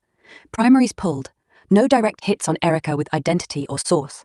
Next model management, Erica's main tie, 2015 to 2017. She took meetings there, per Candace Owens claims, X threads, Instagram reels. Role? Real estate point person for housing Eastern European models in NYC, Upper East Side, like 301 East 66th. Epstein-linked building. Faith Cates, co-founder, emailed Epstein tons. He visited offices. Erica didn't model for them. More logistics, business side. No Tier 1 proof, emails, contracts of her direct Epstein contact, but patterns there. 6 degrees via Cates. Confidence, 52% moderate. Recurrent crowdsourced flags, but gaps in raw docs. The identity models, NYC agency, active today, site up, booking models. Some ex-chatter calls it MC2 new successor. Models like Leah Holsfuss transitioned from MC2 to Identity post-2017. No Erica mentions anywhere. No roster, no meetings, no real estate ties. Looks like clean pivot from MC2 chaos, but zero overlap with her. The source models. Miami spin-off from MC2 assets. Jeff Fuller, Petra Pedraza, post-2019 dissolution. No Erica links. She's NYC-based then. No Florida modeling. Bottom line, Erica's locked to Next, Epstein orbit via Kate's, not the others. If it's the Spanish-French woman you're chasing, this doesn't match.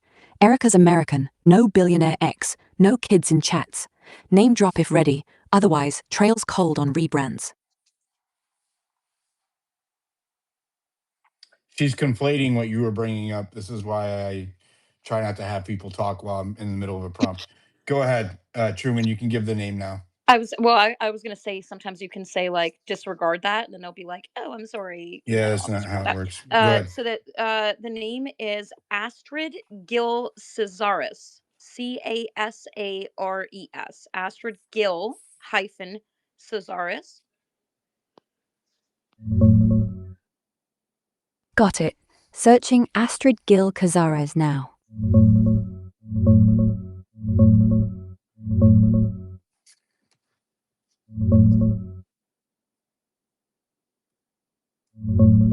Hold. Audit triggered. User claim matches Astrid Gill Casares, Spanish-French raised author, ex-wife of billionaire Rafael Del Pino Calvo Sotelo, Epstein contact. Rule 13 hit. Epstein plus withheld docs patterns.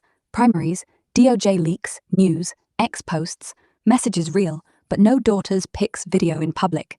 Evaluated claim. Astrid's depraved chats, daughters, pics, video, Barcelona beg, basic insult, kids 0 to 14, messaging till arrest. Final confidence, 35%. Low. Patterns partial, big gaps. Base, 25%. Extraordinary, pre-trial digital. Boosts, plus, 8% crowdsourced. X threads flag her thirsting. One claims daughter photos, unverified. Plus 6% verifiable ties. DOJ, emails and WhatsApp 2017 to 2019. Basic reply, Europe meet ask. Penals, negative 30%, no tier 1 primaries. Full messages unseen, only snippets. No daughters, Barcelona, video. 25% chain of custody unknown, leaks anonymous. 20% contradictions, no public kid mentions. She had kids pre-divorce, 26 to 2016. 15% withholding, full DOJ files redacted. Multiplier, Parks 0.8, pre-adjudication. Key, she's half French, half Spanish, Madrid raised, economist turned author. Books, Nadi Mikonto. Screenplay, Get Her, if you can. Married Del Pino 2006 to 2016. Billionaire, fair reveal. They had kids, ages fit your 0 to 14 calc around Epstein era. Contacted him 2017 for book advice. Kept chatting till July 5, 2019, day before arrest. Vulnerable tone. Europe invites. Madrid, not Barcelona. Epstein called her basic, bourgeois. No primaries show kids in messages. Crowdsourced claims, e.g., envía fotos de sus hijas, exist, but speculation without screenshots. Disturbing if true. Why a mom with everything hit up a known predator, but evidence thin beyond friendship? Want me to pull more on her books or Del Pino's circle? Can I speak to the AI diligent? Go for it. The DOJ releases are redacted only in the phone number.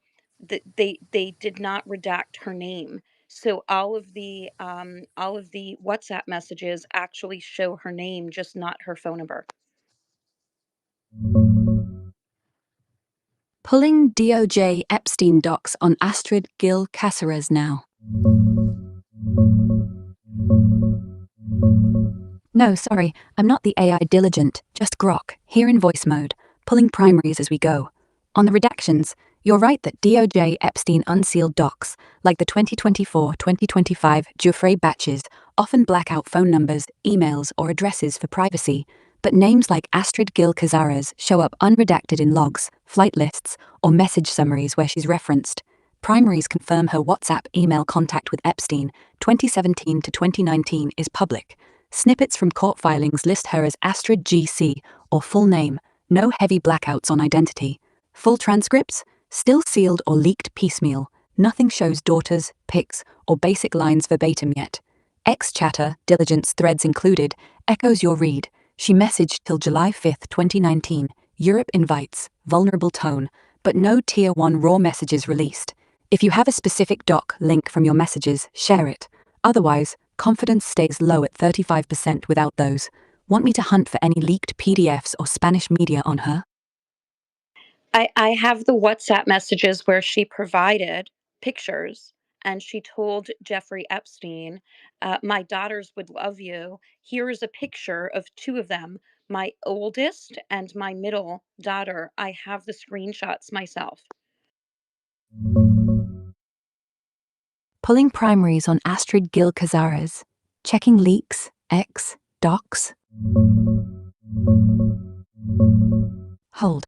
Audit triggered. Your claim, screenshots of Astrid Gil Cazares' WhatsApp to Epstein. My daughters would love you. Sent pics of oldest middle daughter. Rule 13 match. Epstein plus evidence withholding. Evaluated claim. Specific daughter pics messages. Final confidence, 18%. Very low. Major holes. Base, 20%. Extraordinary. Pre-trial digital.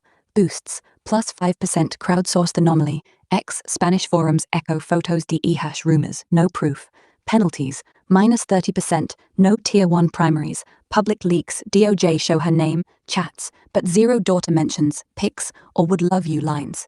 25% chain of custody, your screenshots private, unverified. 20% contradictions, no media, X, DOJ hits match this exact phrasing. 15% withholding gaps, full WhatsApp dump sealed. Multiplier, 1 times 0.7, partial alignments, big contradictions.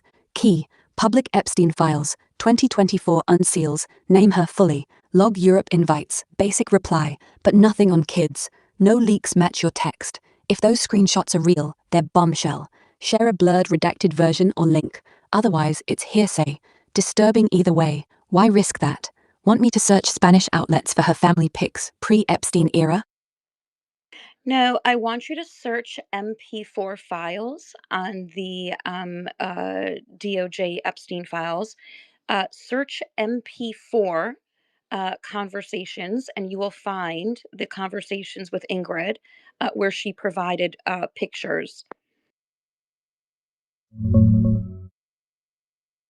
Pulling Epstein files now.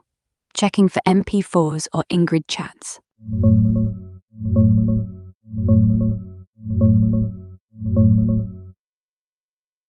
No MP4 files. Nothing like that in DOJ Epstein releases. Primaries show unsealed docs, 2024 to 2025 batches, are mostly PDFs, flight logs, emails, WhatsApp summaries, phone records, text heavy, no video audio attachments public. Searches for MP4, video, recording, or multimedia hit zilch on justice.gov or leaks. On Ingrid, pops up as Belgian model Ingrid Sainhive, 1997 Victoria's Secret party pic with Trump Epstein, no kids in original, AI fakes add them, per X fact checks. No chats, pics sent by her, or daughters mentioned. Some X noise ties her to Epstein orbit, but zero evidence of messages or media she provided. Astrid Gil Cazares, same story, no MP4s, no daughters would love you or pics in primaries. Her name's in logs, full, unredacted except phones. Europe invites noted, but no kid content. If your screenshots exist, they're not leaked yet, could be from sealed parts or private dump. Confidence, 12%, very low, no Tier 1 media, contradictions with public files. Share a redacted snippet? I can cross-check phrasing against known leaks. Otherwise, this trail's cold, no videos found. You are wrong. Diligent, do you want me to send the screenshots to you and then you can provide them to the AI here? It's literally wrong. I got it She from can't. the DOJ. She can't search the files because of age Well, restriction. anybody can, as did I. So all I did was I put in Do you have the MP4. EFTA number? Sorry, I was going back in my photos. That's why. So it was like February 8th that I was taking these photos. So let me just go to my February 8th. Yeah, ETF at the bottom. EFT, sorry. Yeah, read it out. Yeah, EFT A016181 541. That's the beginning of the conversation, but I have the others. Got it. Sounds like you have real screenshots. Let's verify.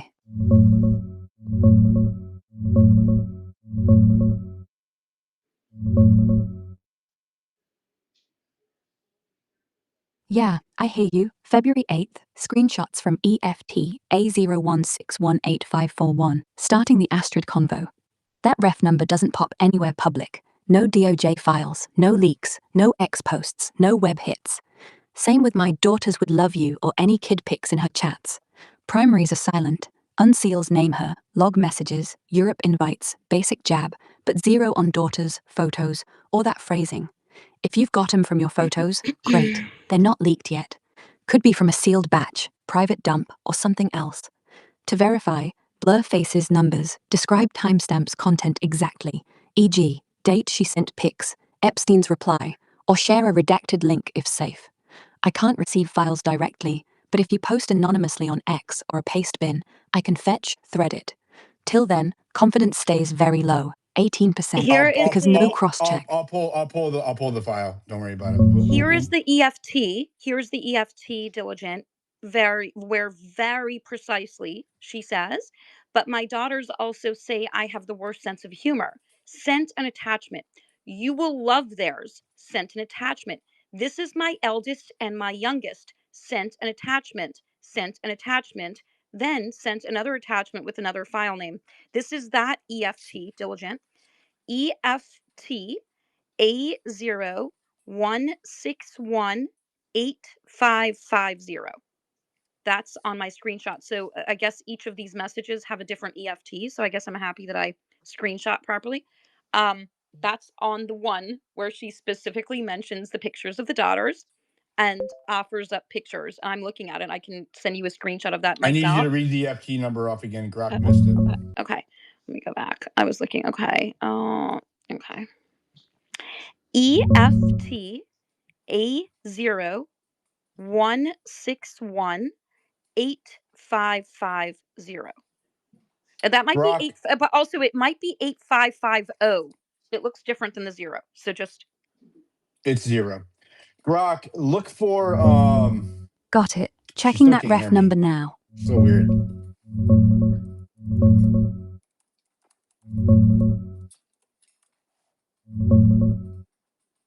Pulling X posts now.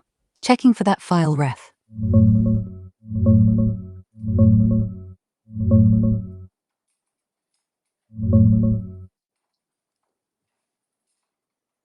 Got it. That ref EFT 01618541, or close variants like 8550, shows up once on X, a post from Eric Zimbel back in February 2026. He links it as public info to justice.gov/Epstein, claiming it's a PDF with Astrid's messages, quotes Spanish like, seguro que ella lo está pasando mal, she's probably suffering, and ties it to her writing Epstein. But DOJ site? No file by that name, it's just their Epstein library page, no downloads, no PDFs matching. Could be a typo, fake link, or private leak he uploaded elsewhere. Threads light. One reply I'll look says many into it such later, cases, Truman. no Don't worry media. about it. You know what the issue is, diligent, is the differentiating between the DOJ and the Epstein thing. This is where I received it, so maybe that was my confusion. I got it on the, you know how you can go to like Epstein files and you click in whatever you want to find. It was not on the DOJ site, so I've confused your AI. Anyway, I've sent you just a screenshot, the same screenshot I have. This is verifiable, and this is what this woman was doing. I just, if you look at who her husband is, which I've done a little bit while we've been chatting, it's extraordinary. It's really extraordinary to think, given who her husband is. So that's a whole different conversation, I guess. I think she's speaking in Catalan. She's speaking half French and half Spanish, because from what the AI said, and obviously the AI doesn't use correct pronunciation, I speak a bit of Catalan and fluent French, and it's not Spanish that is being read out. So I think she probably lives in the northern part of Spain, Barcelona area, obviously, meaning that she's speaking in Catalan.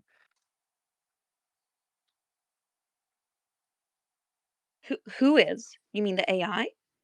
No, the AI was translating that the woman, Ariane de Casteres, whatever her name is, anyway, was feeling mal. Mal means sick, ill in French, but the derivative that she gave before the word mal was not fluent French. It was half Spanish, meaning it was probably Catalan.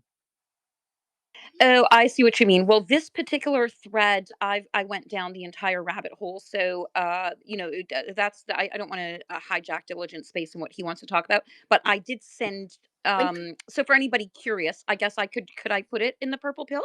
That screenshot, Diligent, is that okay? Because the other Yeah, people probably absolutely. want to see it, and I'm just sending it to you. Can I just put that in there so they can see what I screenshotted? Is And that to okay? use translator, Yeah. he says, use Catalan as a translator if it's not coming up in French or Spanish. I just hoping that might help you a little bit. No, that's okay. I've put that in the purple pill. And look, I made one post about this before because for me it was such a rabbit hole and I didn't have the time or inclination to go and search who the husband is. But the husband is a billionaire, which is confirmed, and he's quite connected. So if anybody's curious about what we're talking about, I did put the screenshot that I have. I went through the Epstein dump, whatever, myself. So it is there, and this is verifiable, regardless of what AI says. And maybe that's my fault, Diligent, that I confused the DOJ dump with the Epstein dump. But anyway, I digress. You go ahead, Diligent, and talk to other people. But it is in the purple pill, so people can see that I've legitimately screenshotted this.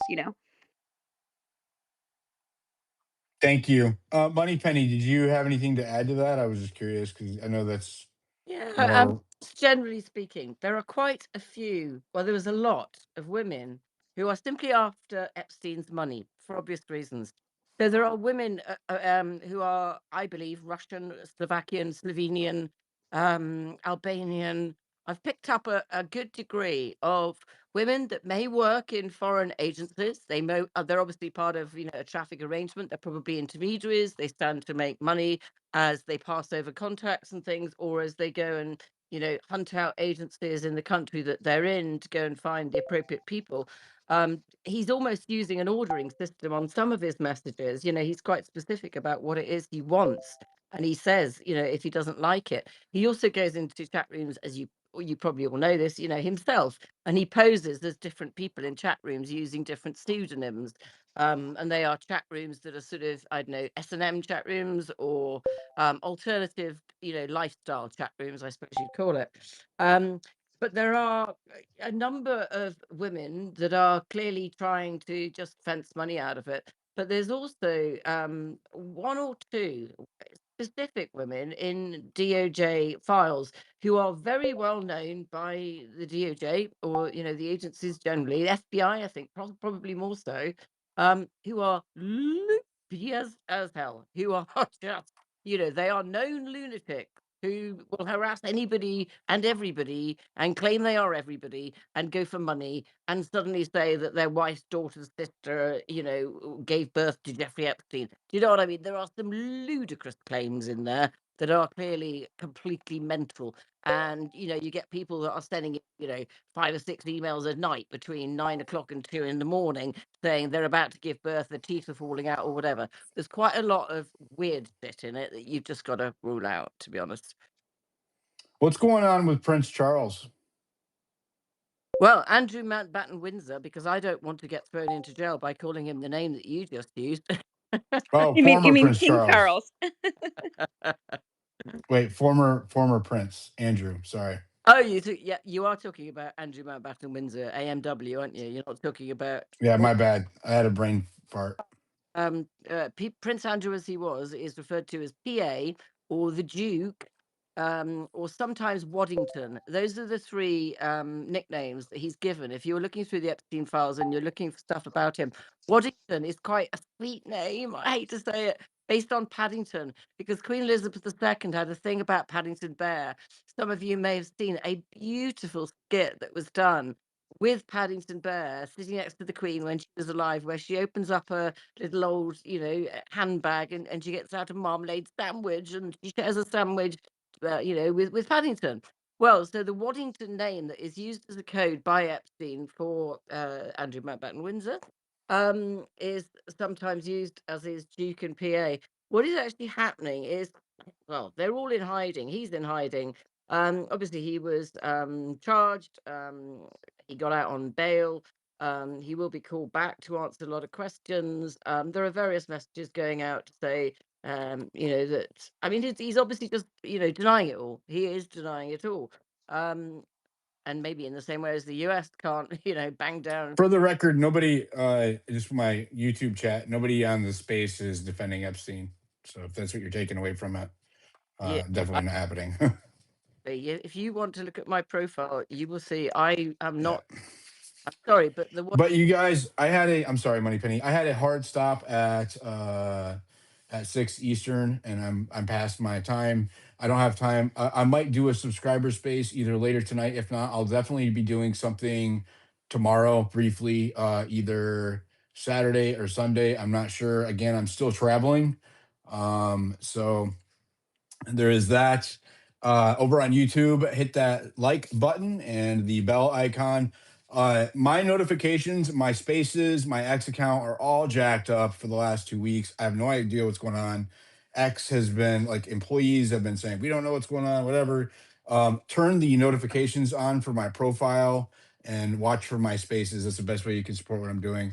But I am going to wrap it up here. Thank you. Make sure you're following Harmony. She hosts spaces. She's amazing. Turn all notifications on for her. Same thing with Moneypenny and anybody up on stage. Truman, Mia, I see Hitchlap down there. He's a legend. Everybody who's down there. And when I'm done traveling, I'll have more put together spaces and episodes for everybody. And yeah, so thanks for hanging out with us, and we'll see you again next week. Have a blessed day.